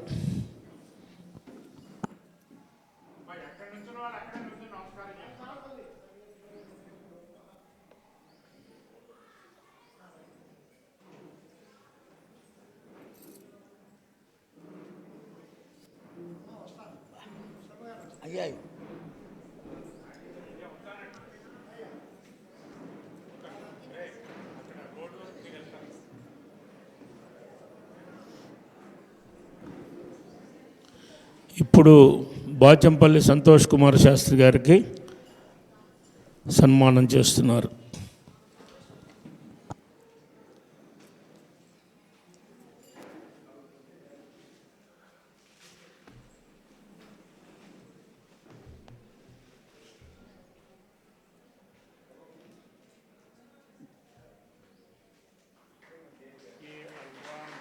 పురాణే వేదం విద్వాగుంసమభితో వదంతి ఆదిత్యమేవ తే పరివదంతి సర్వే అగ్నిం ద్వితీయం తృతీయం చ హగుంసమితి యావతీర్వై దేవతాస్తాః సర్వా వేదవితి బ్రాహ్మణే వసంతి తస్మాత్ బ్రాహ్మణేభ్యో వేదవిద్భ్యో దివే దివే నమస్కర్యాన్నాశ్లీలంకీర్తయేదేతా ఏవ దేవతా ప్రీణాతి.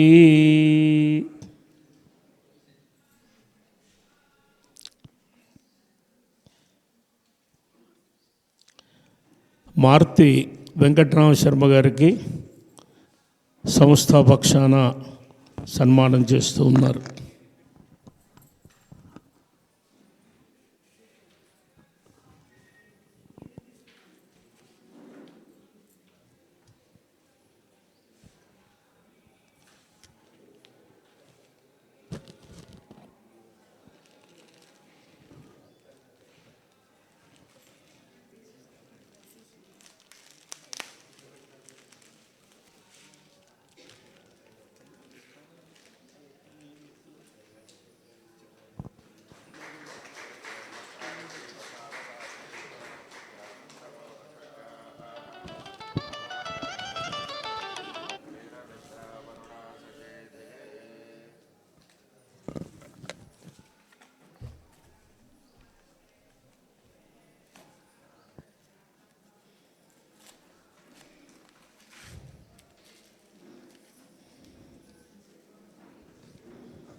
ఈ సభా కార్యక్రమాన్ని అద్భుతంగా ఆరంభం చేయించినటువంటి మహాశక్తి వరేణ్యులు శ్రీ ఆంజనేయ చైనులు గారికి మీ అందరి కరతాళ ధ్వనుల మధ్య కామేశ్వర శర్మ గారు వారిని సన్మానిస్తారు. వారిని సన్మానిస్తే అన్నపూర్ణను గాయత్రిని మనం చక్కగా అనుగ్రహం పొందినట్టే. కాబట్టి మీ అందరి పక్షాన వారికి కామేశ్వర శర్మ గారు సన్మానం.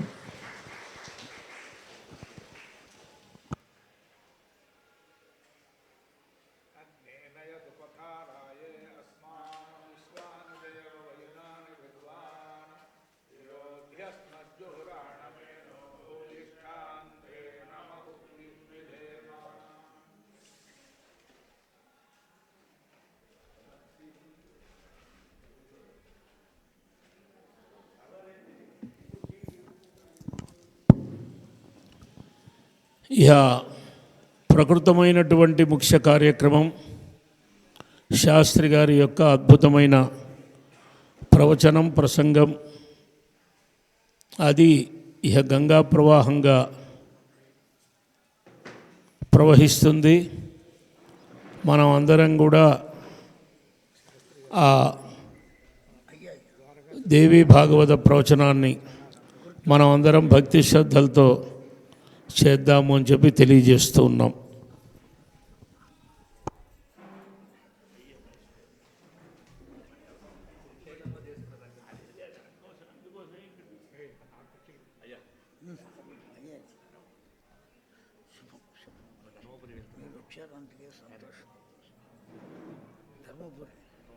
రేపటి నుంచి సామవేదం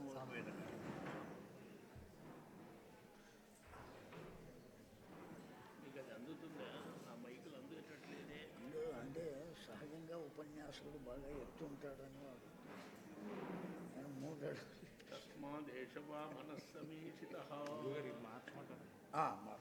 పరిపూర్ణంగా మాట్లాడు. ఒకసారి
రాబోయేటువంటి కాలంలో యమునా నది పుష్కరాలు, ఆ పుష్కరాల సందర్భంలో బృందావన క్షేత్రంలో మా ట్రస్ట్ ద్వారా కార్యక్రమాలన్నీ జరుగుతాయి.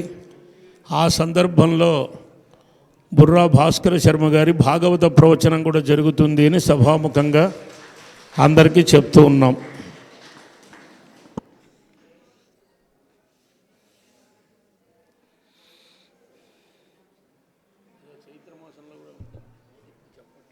అయ్యా గుర్తుంది.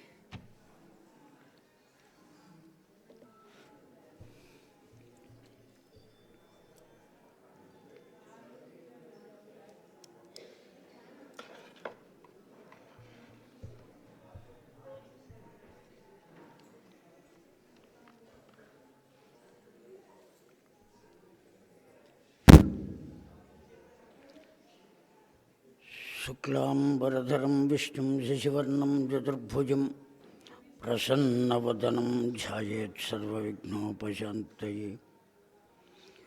అగజాననపద్మార్కం గజాననమఘర్నిశం అనేకదం తం భక్తానాం ఏకదంతముపాస్మహే. వాగీషాద్యాస్సు మనసః సర్వార్థానాం ఉపక్రమే యం నత్వా కృతకృత్యాస్యస్తం నమామి గజాననం. శరదిందు వికాసి మందఘాసాం స్ఫురదిందీవర లోచనాభిరామం అరవిందసమానసుందరాస్యాం అరవిందాసనసుందరీం శారదా శారదాంభోజవదనావదనాంబుజే సర్వదా సర్వదాస్మాకం సన్నిధిం క్రియాత్.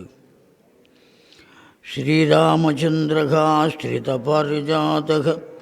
సమస్తకల్యాణగుణాభిరామः సీతాముఖంభోరుహచంచరీకः నిరంతరం మంగళమతనోతు.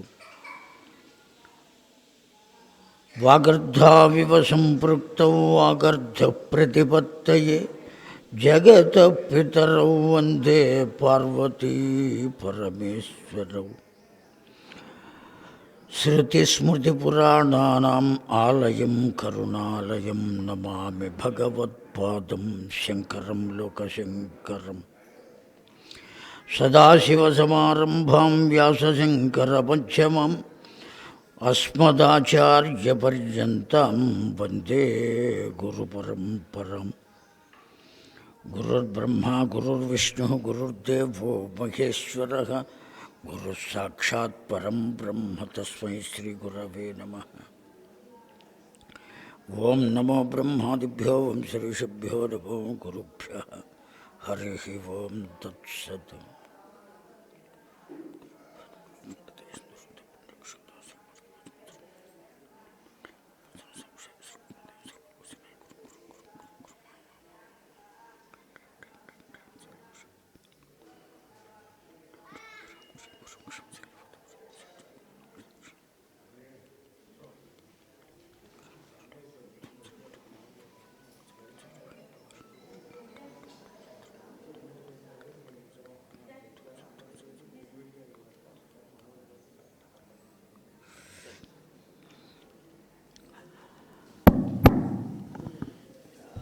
దర్శనానికి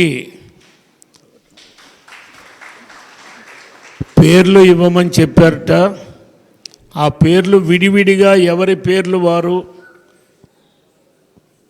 ఏదో ఒక సుబ్రహ్మణ్యం గారు ప్లస్ 5 అని కాకుండా విడివిడిగా ఎవరి పేర్లు వారు ఇవ్వాలి. కామేశ్వర శర్మ గారి కుమారులు మనోజ్ గారు ఉన్నారు, వారితో మీరు ఈ పూట ప్రవచనం అయిన తర్వాత సంప్రదించండి. ఇప్పుడు హడావిడిగా మధ్యలో లేవద్దు. ఆ విషయాన్ని తెలియజేస్తూ ఉన్నాం. భోజన విరామ కాలంలో సంప్రదించి దర్శనానికి విడివిడిగా పేర్లు ఇవ్వండి.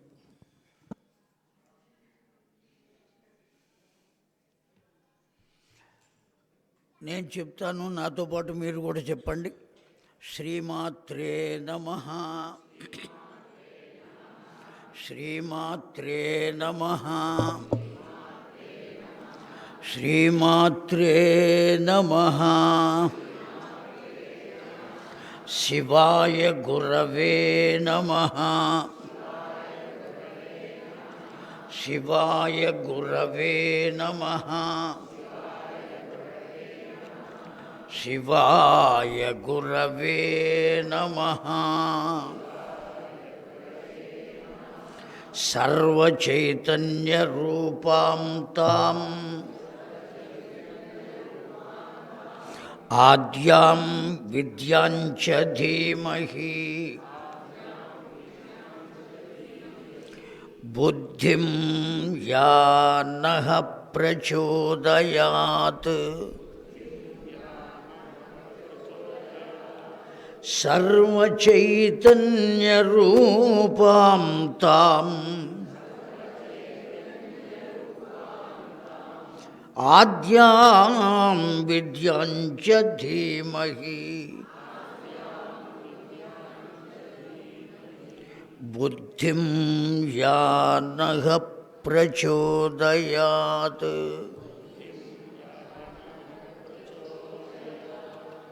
సర్వచైతన్యరూపాం తాం ఆద్యాం విద్యాం చ ధీమహి బుద్ధిం యా నః ప్రచోదయాత్ జయ దుర్గే జయ దుర్గే జయ జయ దుర్గే జయ దుర్గే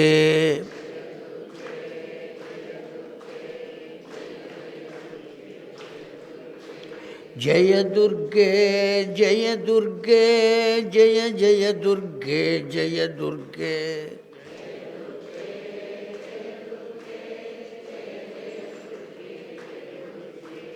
జయ జయ దుర్గే జయ దుర్గే జయ జయ దుర్గే జయ దుర్గే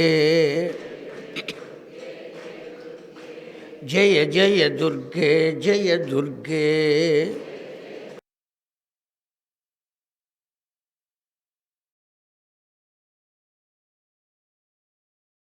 పార్వతీపతయే హర హర మహాదేవ హర. దివ్యాత్మస్వరూపులారా, తల్లులారా, తండ్రులారా,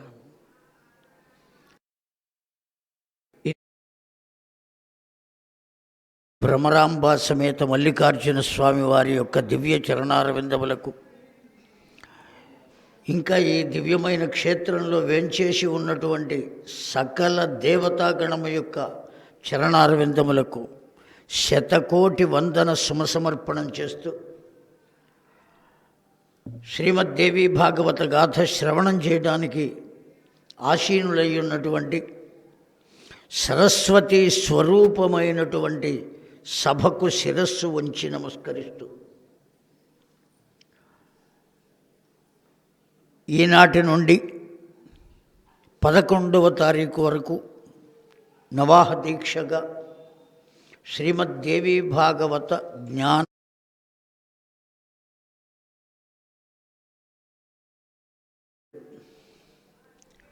మనమందరం కూడా మననం చేసుకోవటం. ఎవరో ఒకరు వస్తున్నారు, శాస్త్ర పండితులు చెబుతున్నారు. ఇందాక ఆంజనేయ శాస్త్రి గారు చెప్పారు, ఇటువైపు మొత్తం శాస్త్ర పండితులయ్యా, ఇటువైపు మొత్తం వేద పండితులు, మధ్యలో ఉన్నది ఎవరయ్యా అంటే అపండితులు అని. కనుక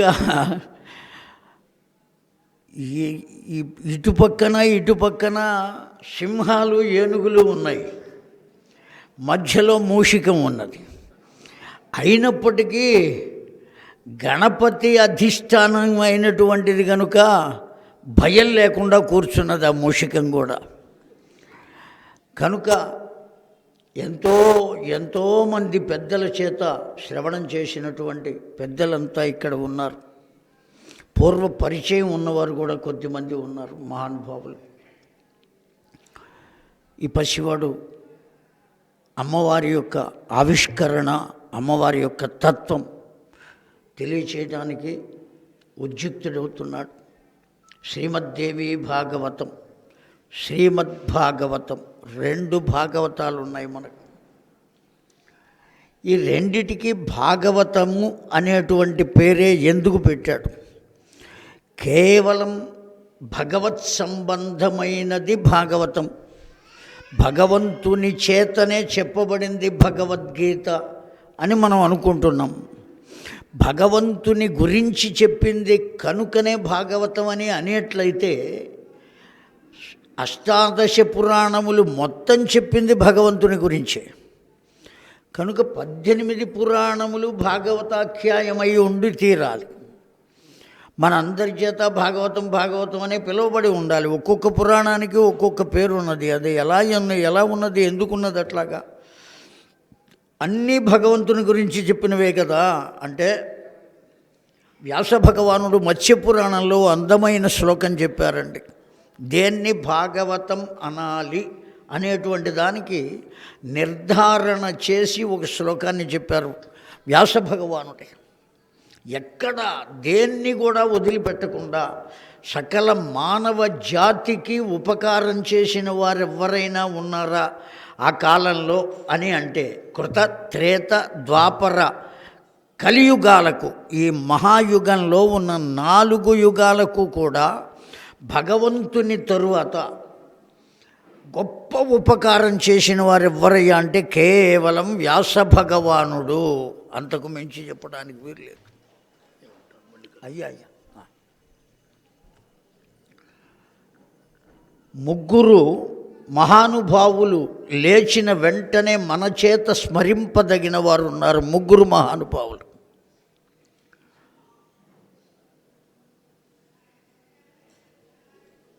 వేదవిధులైనటువంటి వారు పెద్దలు ఆంజనేయ శాస్త్రి గారు.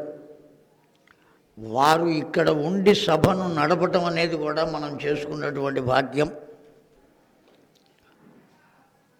శబ్దమునకు ఆధారమైనటువంటిది వేదం తప్ప ఇంకో గ్రంథం లేదు. అటువంటి వేదోపాసన చేసి వేదం ద్వారా లోకంలో అనేక రకాలుగా జీవనం గడుపుతున్నటువంటి వాళ్ళు వేద పండితులు చాలామంది ఉన్నారు. అలా కాకుండా అత్యవసరమైనటువంటి సమయంలో, అన్నం దొరకని సమయంలో, కరోనాలో తన ఇంటి వద్దనే వంటశాల ఏర్పాటు చేసి ఎన్ని వేల మంది వస్తే అన్ని వేల మందికి వండి పరమాన్నంతో సహా పంచభక్ష పరమాన్నములతో ఏదో గవర్నమెంట్ విసిరివేసినట్టుగా పులిహోర పొట్లాలు, పెరుగు పొట్లాలు ఇవ్వటం కాకుండా కూర్చోబెట్టి వడ్డన చేసి తినిపించినటువంటి సాక్షాత్ పుంభావ అన్నపూర్ణ స్వరూపం ఆంజనేయ శాస్త్రి గారు. అటువంటి మహానుభావుడు వేద విద్యుడయ్యుండి కూడా నేను వంట చేస్తానా, నేను చేయించి పెడతానా, ఇటువంటి ఆలోచన లేకుండా ఆ విధంగా ఉన్నటువంటి వారు, అనేకములైనటువంటి కార్యక్రమాలు జరిపేటువంటి వారు. ఇక్కడ గత 10 రోజులుగా శ్రీశైలంలో అనేకములైనటువంటి కార్యక్రమాలు నిర్వహించారు. మన అదృష్టవశం చేత నిన్ననే పూర్తయింది. కనుకనే ఇవాళ కూడా ఉండి ఆశీర్వదిస్తున్నారు మహానుభావులు. ఆ తల్లిదండ్రులు ఊరికే ఆంజనేయ శాస్త్రి అని పేరు పెట్టాల, చైనం చేసి చైన్లు అయ్యారు. ఆంజనేయ సమమైన కార్య సాధన అంటే ఎవరి వల్ల అవుతుందంటే ఆయన వల్లే అవుతుంది. అంతా చక్కగా మంచిగా చేయగలిగినటువంటి వారు. చాలా సంతోషం. ఇవాళ నేను చేసుకున్నటువంటి భాగ్యం. పెద్దలందరూ వచ్చారు. విశ్వనాథ గోపాలకృష్ణమూర్తి శాస్త్రి గారు, మారుతి వారు, అలాగే బాచంపల్లి వారు. కనుక ఎంతోమంది మహానుభావుల నిండు సభ ఈనాడు బాగా సాగింది మనకు. ప్రారంభోత్సవం అయితే వీడు ఆలస్యంగా మొదలుపెట్టాడు కదా, ఏం చేస్తాడో అనుకోమాకండి. నాకు ప్రారంభించే సమయంతో కలిసినా కలవకపోయినా ఆపే సమయంతో కలవటం నాకు బాగా అలవాటు. ఏ టైం కాపాలో ఆ టైంకే ఆపేస్తాం, ఎవరిని ఇబ్బంది పెట్టకుండా.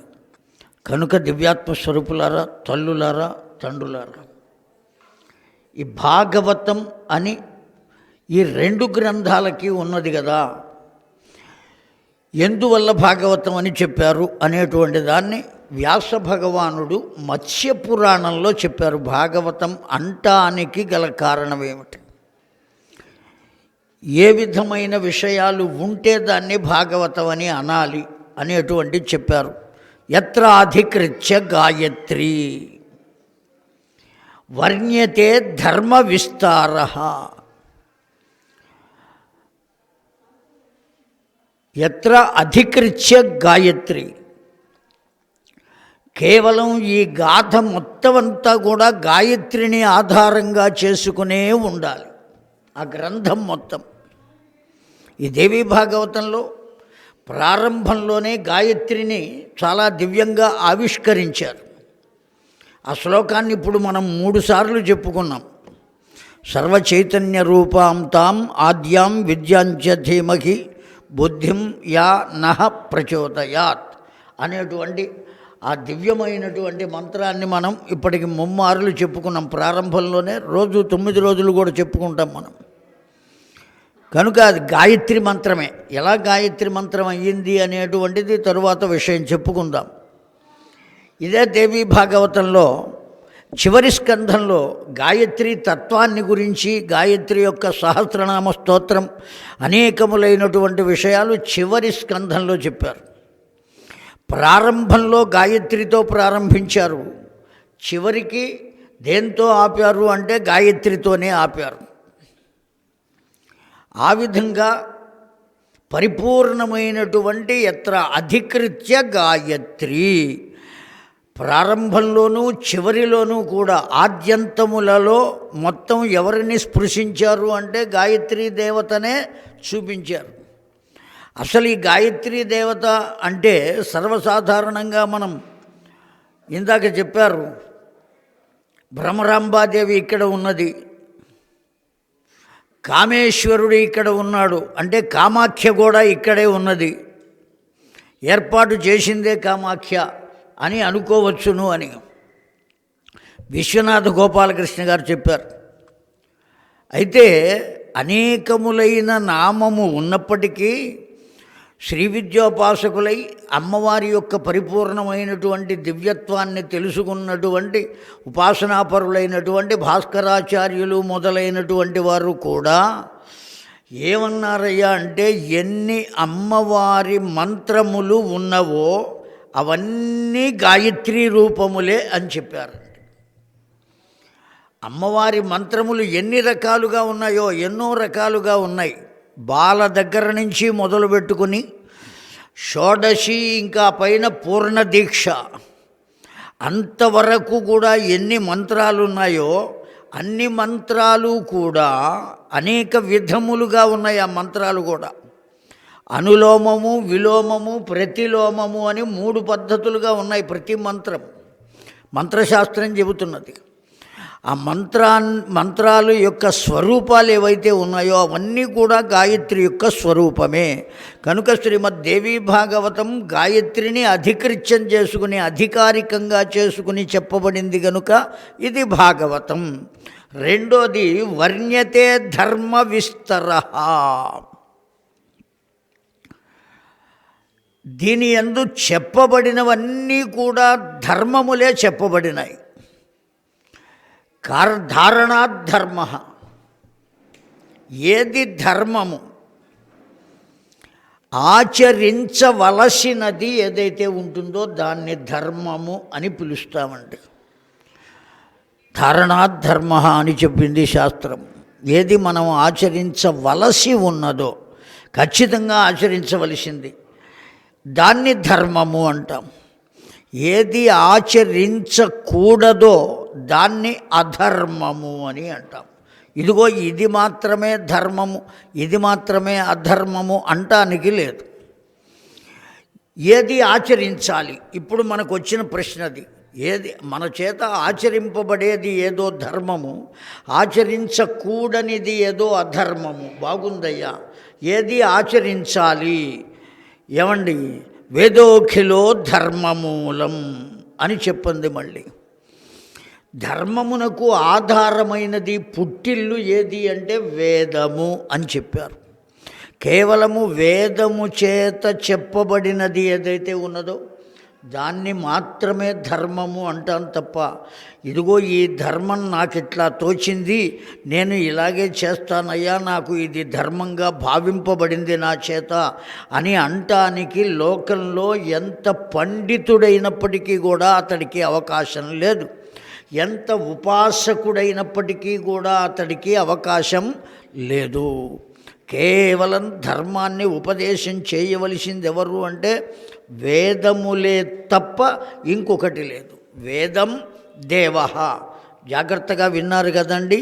వేద దేవ, దేవ శబ్దం కూడా వేదము నుంచే వచ్చింది కదా.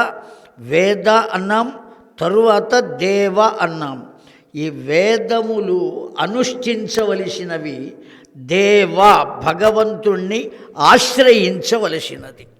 అనుష్ఠించవలసింది వేదం, ఆశ్రయించవలసింది దేవతత్వం. అయితే వేద అనేటువంటిది అనులోమ మంత్రం, దేవ అనబడేటువంటిది విలోమ మంత్రం. వేద అనబడే మంత్రమే విలోమంలో ఏమవుతోంది? దేవ అవుతోంది. ఒక్కొక్క మంత్రాన్ని అనులోమంలో చేస్తే ఎప్పుడు ఫలితం వస్తుంది, ఎటువంటి ఫలితం వస్తుంది, విలోమంలో చేస్తే ఏ విధమైన ఫలితం వస్తుంది, ఎలా వస్తుంది అనేటువంటిది మంత్రశాస్త్రమే చెప్పారు. మంత్రశాస్త్రంలో చెప్పబడి ఉన్నది. చాలామంది రామాయణం చెప్పేటప్పుడు అంటూ ఉంటారు, వాల్మీకుల వారికి నారదుడు సప్త ఋషులు ఉపదేశం చేస్తుంటే రామ అంటం చేత కాలేదయ్యా, అందుకనే మరా అని చెప్పాడు ఆయన. మరా మరా మరా మరా రామ అయ్యిందది, అట్లా జపం చేశాడు అని. చాలా చాలా పొరపాటు.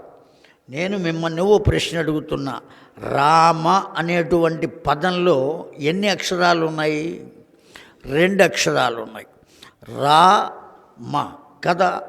ఇది ఉపదేశం చేస్తే అనలేనివాడు మర అని ఎట్లా అన్నాడు? దాంట్లో కూడా ఇవే అక్షరాలు కదా ఉన్నది. మరా అని అన్నప్పుడు కూడా ఈ అక్షరాలే ఉన్నాయి. కాకపోతే ఇటు అక్షరం అటు అయ్యింది, అటు అక్షరం ఇటు అయ్యింది. మరి ఆ 2 అక్షరాలు రామ అన్నప్పుడు ఎందుకు పలకలేకపోయాడు? ఆలోచించారా ఎప్పుడైనా?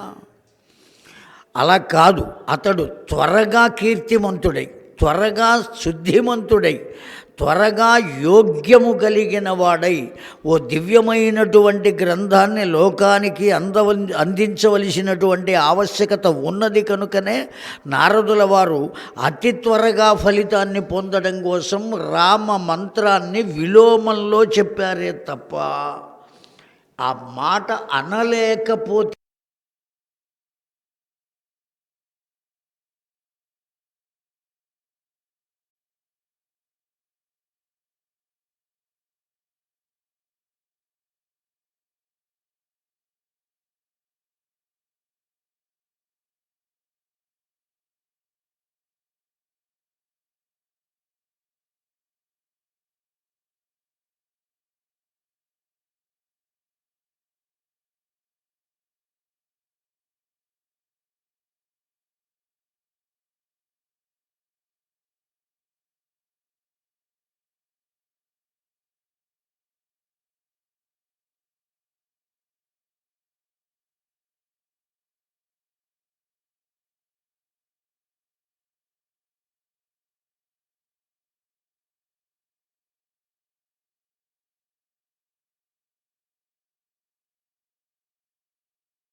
తోనే ప్రారంభమైంది. అక్కడ ధర్మము చెప్పనటువంటి ధర్మం అంటూ లేదు శ్రీమద్భాగవతంలో. అదేవిధంగా శ్రీమద్భాగవతంలో కూడా వృత్రాసురుని యొక్క చరిత్ర చాలా విస్తారంగా వర్ణింపబడి ఉన్నది. కారణం చేతనే అది భాగవతం అని చెప్పబడింది. దీని యందు కూడా గాయత్రీ మంత్ర ప్రతిపాదితమై ఉన్నది. వృత్రాసురుని గాథ చాలా విశేషంగా వర్ణింపబడి ఉన్నది. అంతేకాదు ధర్మ విస్తారమై ఉన్నది. అసలు ధర్మయుతము కానటువంటిది పురాణముగా మనం చెప్పవలసినటువంటి ఆవశ్యకత లేదు. ప్రతిదీ ఏ పురాణంలో 18 పురాణములు వ్యాస భగవానుడు మనకు అందిస్తే ఆ వ్యాస భగవానుని యొక్క దివ్యత్వము చేత 18 పురాణములు ధర్మయుతమైనవే తప్ప అధర్మమైనటువంటి ఉండేటువంటి అవకాశం లేదు. కనుకనే మనం ఇప్పుడే చెప్పుకున్నాం, ముగ్గురిని మనం తెల్లవారు లేచిన వెంటనే తలుచుకోవాలి. మాతాపితరుల తరువాత వెంటనే తలుచుకోవలసినటువంటి వాళ్ళు, స్మరించినటువంటి వాళ్ళు ఎవరయ్యా స్మరించవలసిన వాళ్ళు అంటే ముగ్గురు. మొట్టమొదటి వారు వాల్మీకుల వారు, రెండవ వారు వ్యాస భగవానుడు, మూడవ వారు శంకర భగవత్పాదులు. వారి వల్లనే సాహిత్యం, యోగం, భక్తి, తత్వం ఇవన్నీ కూడా లోకంలో ప్రాచుర్యాన్ని పొంది మనమందరం కూడా పొందవలసిన దాన్ని పొందుతున్నాం. ఏ మనిషికైనా సంపద అనబడేటువంటిది కర్మను అనుసరించి అందుతుంది. దాన్ని ప్రాప్తి సూత్రము అని అంటాం. కానీ మనంతట మనం పొందవలసినది, మన సాధన ద్వారా తెచ్చుకోవలసినది, అత్యంత విలువైనది ఒకే ఒక్క వస్తువు ఉన్నది. ఆ వస్తువు ఏది అంటే చిత్తశాంతి అని చెప్పబడింది అండి. మనశ్శాంతి. అది ఎవరికి వారే తెచ్చుకోవలసిందే తప్ప ఇంకొకటి ఇచ్చేటువంటిది కాదు, బజార్లో దొరికేటువంటిది కాదు. ఈ మనశ్శాంతిని మనం పొందాలి అంటే ఒక్కటే మార్గం. ఏమిటా మార్గము అంటే ఆధ్యాత్మిక మార్గము. ఆధ్యాత్మికమైనటువంటి మార్గం ద్వారా మనం మనశ్శాంతిని పొందగలుగుతామే తప్ప ఇంకొక మార్గం ద్వారా మనశ్శాంతిని పొందేటువంటి అవకాశం లేదు. అనేక మంది, వేల మంది సభలో కూర్చోవచ్చు. ఇందులో మనశ్శాంతి ఉన్నవాళ్ళెవరో చెప్పండి అంటే ఒక్కరు కూడా చెప్పలేరు.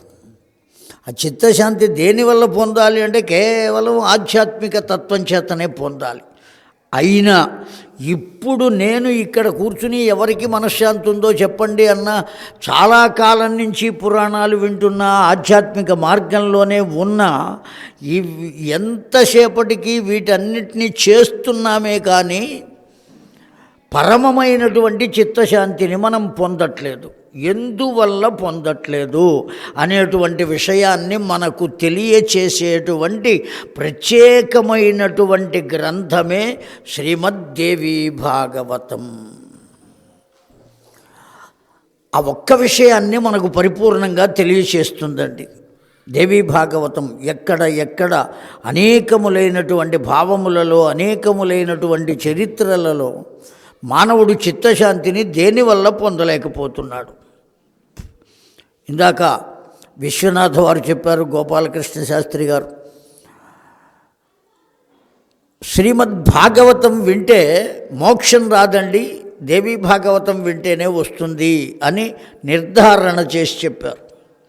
శ్రీమద్భాగవతం వింటే ఏం కలుగుతుంది? మరి దేనికోసం వింటున్నాం? తరింపజేసే గ్రంథం అని అంటున్నాం కదా. మరి ఎందుకోసం వింటున్నామంటే మరణ భయాన్ని పోగొడుతుంది శ్రీమద్భాగవతం. జాగ్రత్తగా విందామండి. అప్పటిదాకా ఒక విప్ర బాలకుని శాపం చేత తాను మరణిస్తాడు అనేటువంటి భయంతో ఉన్నటువంటి పరీక్షిత్ మహారాజుకు శ్రీమద్భాగవత శ్రవణం చేత ఏం కలిగింది అంటే ఆ భయం పోయింది. నేను మరణిస్తానేమో అనేటువంటి భయం నశించింది. ఇప్పుడు తక్షకుణ్ణి నేనే పిలిచి నీ పని నువ్వు చెయ్యవయ్యా అనేటువంటి స్థితిని నేను పొందాను అని పరీక్షిత్ మహారాజు శుకయోగీంద్రుల వారికి చెప్పారు. భాగవతం అంతా అయిపోయిన తర్వాత శ్రీమద్భాగవతం, నాయన శుకయోగీంద్రులు అడిగారు, నాయన ఇప్పుడు నీ స్థితి ఎలా ఉన్నది అని అడిగారు. అడిగితే ఏం చెప్పాడు పరీక్షిత్ మహారాజు? తక్షకుణ్ణి నేనే పిలిచి ఆ బ్రాహ్మణ శాపాన్ని అనుసరించి నువ్వు ఏం చేయాలో నీవు ఆచరించవయ్యా అని నేనే చెబుదామని ఆలోచిస్తున్నాను. ఎంత ధైర్యం ఉంటే ఆ పని చెబుతారండి. అంత ధైర్యం దేనివల్ల వచ్చింది అంటే శ్రీమద్భాగవత శ్రవణం వల్ల వచ్చింది. కనుక శ్రీమద్ భాగవతాన్ని మనం శ్రవణం చేయగా ఎప్పటిదాకా చేయాలి శ్రీమద్ భాగవతాన్ని అంటే అదుగో ఆ భయం పోయేంత వరకు, నా ప్రాణాలు పోతాయేమో అనేటువంటి భయం నశించేంత వరకు చేయాలి. అప్పుడు చిత్తశాంతి కలుగుతుంది. ఇంకో రకమైన బాధ ఉన్నది. నాకు గతి ఎలా ఉన్నదో, మోక్షం వస్తుందా లేదు మరల జన్మ ఉన్నదా అనేటువంటి ఆలోచన మళ్ళీ వస్తుంది. మరణ భయం అయితే పోయింది, కానీ మరల పునర్జన్మను గురించి భయం ఉన్నది కదా మనకు. ఆ భయం ఎలా పోవాలి అంటే శ్రీమద్దేవీ భాగవత శ్రవణం చేతనే ఆ భయం తొలగుతుంది. నాకు మోక్షం రాదేమో అనేటువంటి భయం లేకుండా నేను తప్పక మోక్షాన్ని పొందుతాను అనేటువంటి విశ్వాసాన్ని మనకు కలగజేసి తద్వారా చిత్తశాంతిని కలగజేసేటువంటి దివ్యమైనటువంటి గ్రంథమే ఈ శ్రీమద్దేవీ భాగవతం. భాగవతం అని ఎందుకు చెప్పుకున్నామో చెప్పాం. 3 కారణాలు ఉంటే అది భాగవతం.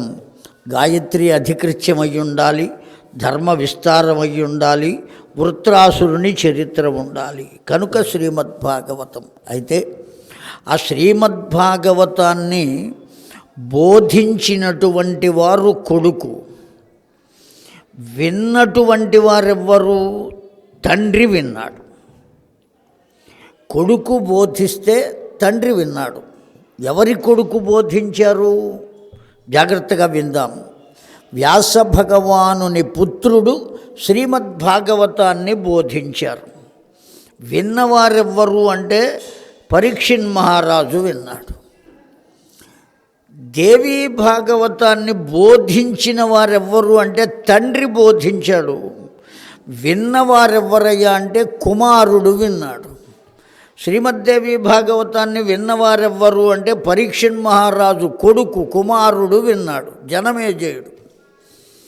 బోధించిన వారెవ్వరయ్యా అంటే వ్యాస భగవానుడే చెప్పాడు జనమేజయునకు. ఈ పురాణం దేవీ భాగవత పురాణాన్ని వ్యాస భగవానుడే జనమేజయునకు బోధించాడు. వాస్తవానికి మొట్టమొదట చెప్పింది ఎవరయ్యా అంటే సాక్షాత్తు శ్రీమద్భువనేశ్వరి అన్నారు. ఆ భువనేశ్వరీదేవే చెప్పింది. ఎవరికి చెప్పిందిట? ఆ వటపత్రశాయిగా ఉన్నటువంటి ఆ గోపాలకృష్ణునకు ఉపదేశం చేసింది. తన యొక్క దివ్యమైనటువంటి స్థితి అహమేవ ఏకం సర్వం వ్యవస్థిత. మొత్తం లోకంలో ఉన్నటువంటిది ఎవరయ్యా అంటే అహం ఏవ ఏకం, నేను ఒక్కతినే ఉన్నా, ఇంకెవ్వరూ లేరు. కనుక ఆద్యంలో ఉన్నది ఎవరయ్యా అంటే అమ్మవారు ఒక్కతే ఉన్నది. ఆ విషయం మనం ఇప్పుడు చెప్పుకుంటాం. కనుక అంత దివ్యమైనటువంటి తత్వం ఆ అమ్మవారు తనకు తానుగా ఆ వటపత్రశాయికి బోధించింది. దాన్ని మనకు ఎవరు చెప్పారయ్యా? వ్యాస భగవానుడే రచించారు శ్రీమద్దేవి భాగవతం. ఆ వ్యాస భగవానుడే జనమేజయునకు బోధించాడు. ఇక్కడ గొప్ప విశేషం ఏమంటే జనమేజయుని అదృష్టం, ఏ కావ్యాన్ని ఎవరు రచించారో వారే చెప్పటం అనేటువంటిది, వారే ప్రవచించటం అనేటువంటిది చాలా గొప్ప విషయం. కారణం ఏమంటే ఏ కవిత్వానికైనా కవి హృదయం అని ఒకటి ఉంటుంది. ఆ కవి ఆ విషయాన్ని తన మనస్సులో ఏ ఉద్దేశ్యంతో ఆ విషయాన్ని చెప్పాడు, దాన్ని ఆవిష్కరించడం అనేటువంటిది బయట వాళ్లకు కష్టం. కానీ రచించినటువంటి కవియే చెప్పినట్లయితే తన మనస్సులో ఏ భావన చేత ఆ విషయాన్ని అక్కడ పొందుపరిచారో ఆ విషయాన్ని పరిపూర్ణంగా ఆవిష్కరించగలుగుతాడు రచించిన కవి. ఆ కారణం చేత ఇక్కడ వ్యాస భగవానుడే ప్రత్యక్షంగా శ్రీమద్దేవి భాగవతాన్ని జనమేజయునకు బోధించడం అనేటువంటిది చాలా గొప్ప విషయం. అంత దివ్యమైన తత్వాన్ని పొందాడు. ఇక్కడ బోధించిన వాడు తండ్రి అయిన వ్యాసుడు, విన్నటువంటి వాడు పరీక్షిత్తు యొక్క కొడుకైనటువంటి జనమేజయుడు. అక్కడ బోధించినటువంటి వాడు కొడుకైన శ్రీశుకులు, విన్నటువంటి వాడు జనమేజయుని తండ్రి అయినటువంటి పరీక్షిత్తు. శ్రీమద్భాగవతాన్ని తండ్రి కొడుకులే లోకానికి ఇచ్చారు. శ్రీమద్దేవి భాగవతాన్ని కూడా తండ్రి కొడుకులే లోకానికి ఇచ్చారు అని పెద్దల మాట. అక్కడ తండ్రి కొడుకులే, ఇక్కడ తండ్రి కొడుకులే. వాళ్ళ మూలంగానే వచ్చింది లోకమంతా కూడా. ఈ రెండు దివ్యమైనటువంటి మొట్టమొదటిది ఏదయ్యా. అయితే ఈ దేవీ భాగవతం అనేటువంటి గ్రంథం ఇంకొకటి కూడా మనకు లభిస్తున్నదండి. దేవీ భాగవతం అనే దానికి కూడా పేరు ఉన్నది. ఎక్కడ గ్రంథం పూర్వం మనకు లభించేది కాదు, కానీ ఇప్పుడు గోరఖ్పూర్ వారు దాన్ని దేవనాగరి లిపిలో ఆవిష్కరించారు, ఆ దేవీ భాగవతం అనేదాన్ని.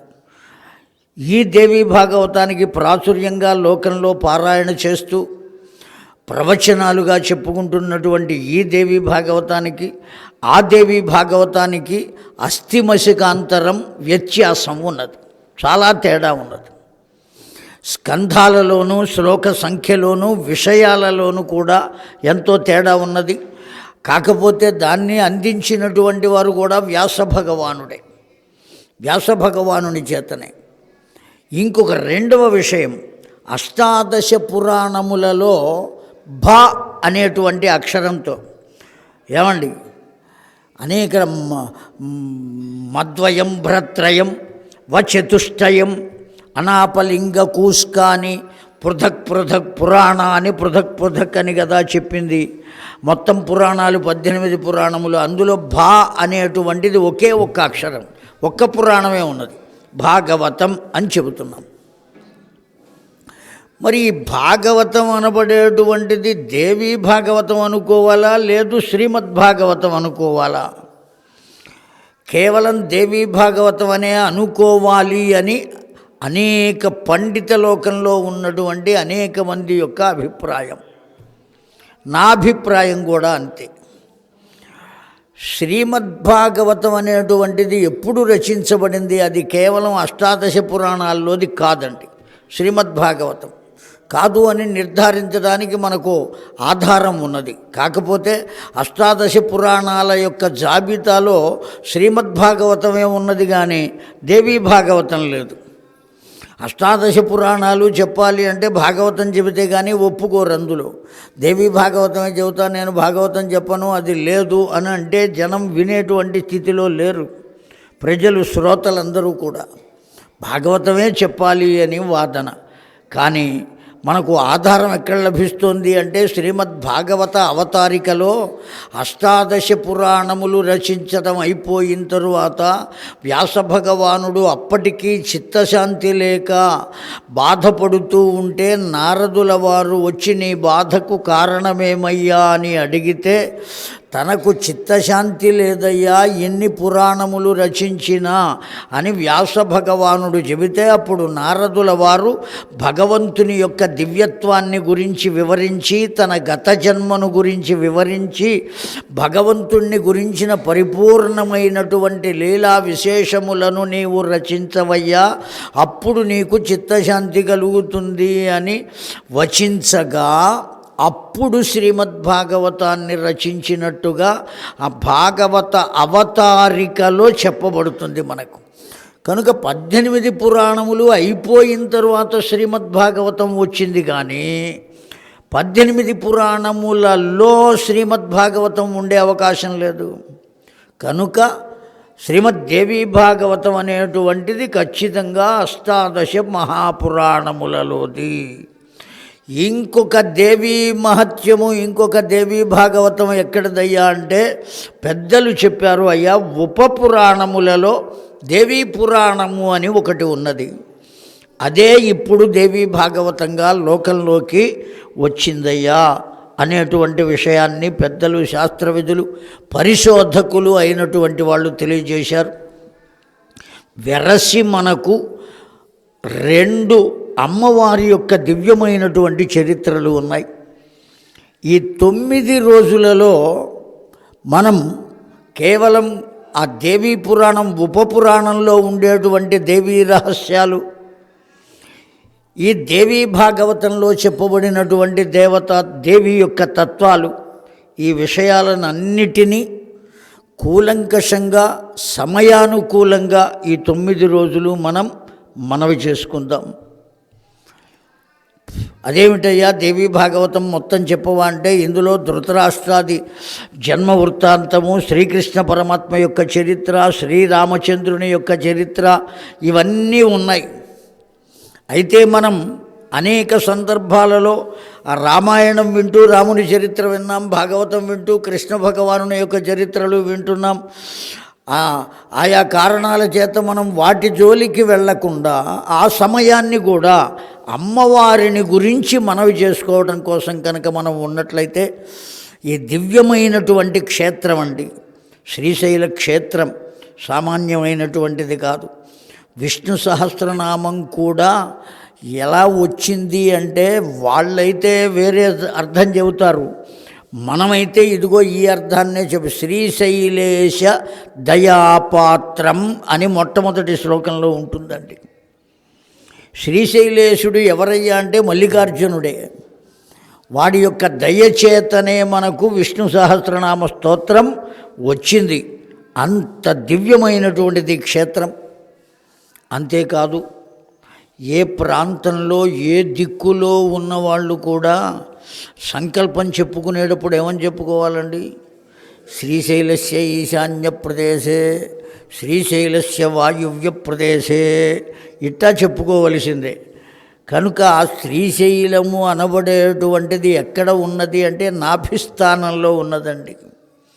కేంద్ర బిందువిది. దీని చుట్టూతా మిగతా ప్రాంతములన్నీ ఉన్నాయి. మన అదృష్టవశం చేత ఒక 9 రోజుల కాలము సాక్షాత్తు పరమేశ్వరునికి కేంద్ర బిందువైన భూమిలో 9 రోజుల పాటు ఉండటం అనేటువంటిది చాలా చాలా చాలా చాలా ఎన్నో జన్మలలో మనం చేసుకున్నటువంటి పుణ్యవశం చేత లభించిన భాగ్యం ఇది. కేవలం ఉండటం మాత్రమే కాకుండా అమ్మవారిని గురించినటువంటి, ఎందుకంటే అమ్మవారిని గురించి చెబితే అయ్యవారికి ఆనందం, అయ్యవారిని గురించి చెబితే అమ్మవారికి ఆనందం.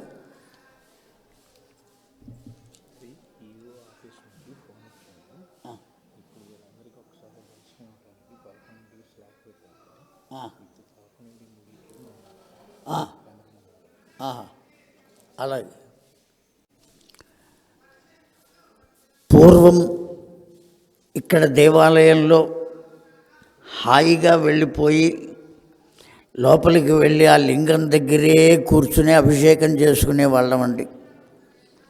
మా పెద్దన్నగారు బుర్రా శివరామకృష్ణ శర్మ గారు అని చాలా గొప్పగా హరికథలు చెప్పేవారు. అంచెంలో వారు చివరి కాలంలో ఆశ్రమ స్వీకారం చేశారు. కైవల్యానంద సరస్వతి అనే నామంతో వారు ఇక్కడ రుద్రయాగం చేస్తే, చిన్నవాణ్ణి కనుక అందరికన్నా చిన్నవాణ్ణి, చివరివాణ్ణి నేను. బ్రాహ్మణుల్లో చివరివాడిగా, బెస్తల్లో పెద్దవాడిగా పుట్టకూడదు అనే సామెత ఉంది. చివరివాడిని కనుక ఒరే అబ్బాయి నువ్వు వెళ్ళి అక్కడ ఏర్పాట్లన్నీ చూడరా అని పంపితే, ఒక నెల రోజులు ఇక్కడ ఉండేటువంటి భాగ్యం నాకు కలిగింది. క్షేత్రంలో నెల రోజులు. అప్పుడు రోజు వెళ్ళి అక్కడ కూర్చుని అభిషేకం చేసుకుని వచ్చేవాళ్ళం. ఎంతో హాయిగా ఉండేది. కానీ ఇప్పుడు స్పర్శ దర్శనం అని ప్రత్యేకించి పెట్టారు. ఆ స్పర్శ దర్శనం చేసుకోవటం చాలా అదృష్టం. కనుక పెద్దలు ఈ వచ్చినటువంటి భక్తులందరికీ కూడా ఏర్పాటు చేద్దామని అన్నారు. దానికోసమని అక్కడ ఉండేటువంటి అధికారితో మాట్లాడితే వారు సమయం ఇస్తామని చెప్పి ఇప్పుడు ఫోన్ చేశారు. 11 గంటలకు మీరు అక్కడికి చేరుకునేట్టయితే తప్పనిసరిగా మీకు అందరికీ కూడా ఆ దర్శనం ఏర్పాటు చేస్తారు. అందువల్ల ఈ పూట మనం 11ంటికే స్వస్తి చెప్పుకుని అక్కడికి వెళ్ళి దర్శనం చేసుకుని కనుక వచ్చినట్లయితే ఆ దర్శనం అంతకన్నా కావాల్సిందే ఉందండి. అసలు ఇప్పటిదాకా ఆగకూడదు. శ్రీశైలానికి ఓ ప్రత్యేకమైన దర్శనం ఉంది, ధూళి దర్శనం అని. రాగానే ముందు రాత్రి నేను రాగానే అక్కడ పడేసి తలుపులు వేసేసి వెళ్ళిపోయా, దర్శనం కోసం వెళ్ళిపోయాం. కనుక ముందు ధూళి దర్శనం చేయాలి పరమేశ్వరుణ్ణి. చాలా గొప్పగా హాయిగా ఆనందంగా దర్శనం జరిగింది. కనుక మీరందరూ కూడా అలా వెళ్ళి దర్శనం చేసుకోవడానికి ఈవో గారు ఫోన్ చేశారు. తప్పనిసరిగా మనం అందరం అక్కడికి వెళదాం. మిగిలిన విషయాలన్నీ కూడా సాయంకాలం మనవి చేసుకుందాం. సమయం మందే కనుక 3 గంటలకా సాయంకాలం 3 గంటలకే ప్రవచనం ప్రారంభమవుతుంది.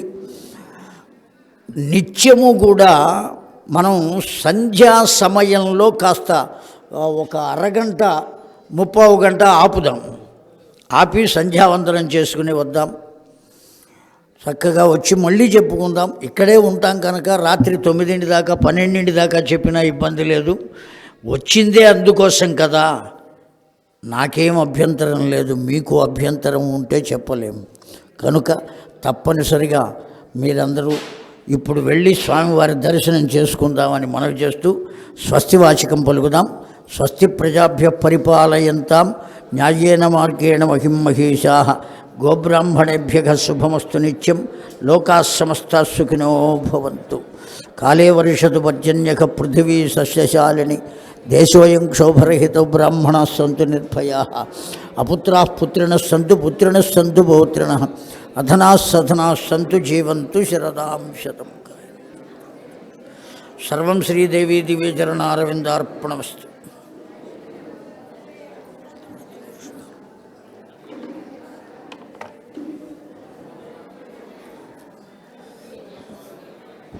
ఈ శ్రీదేవి గేట్ బయట మా అబ్బాయి మనోజ్ ఉన్నాడు, అతన్ని కలవండి.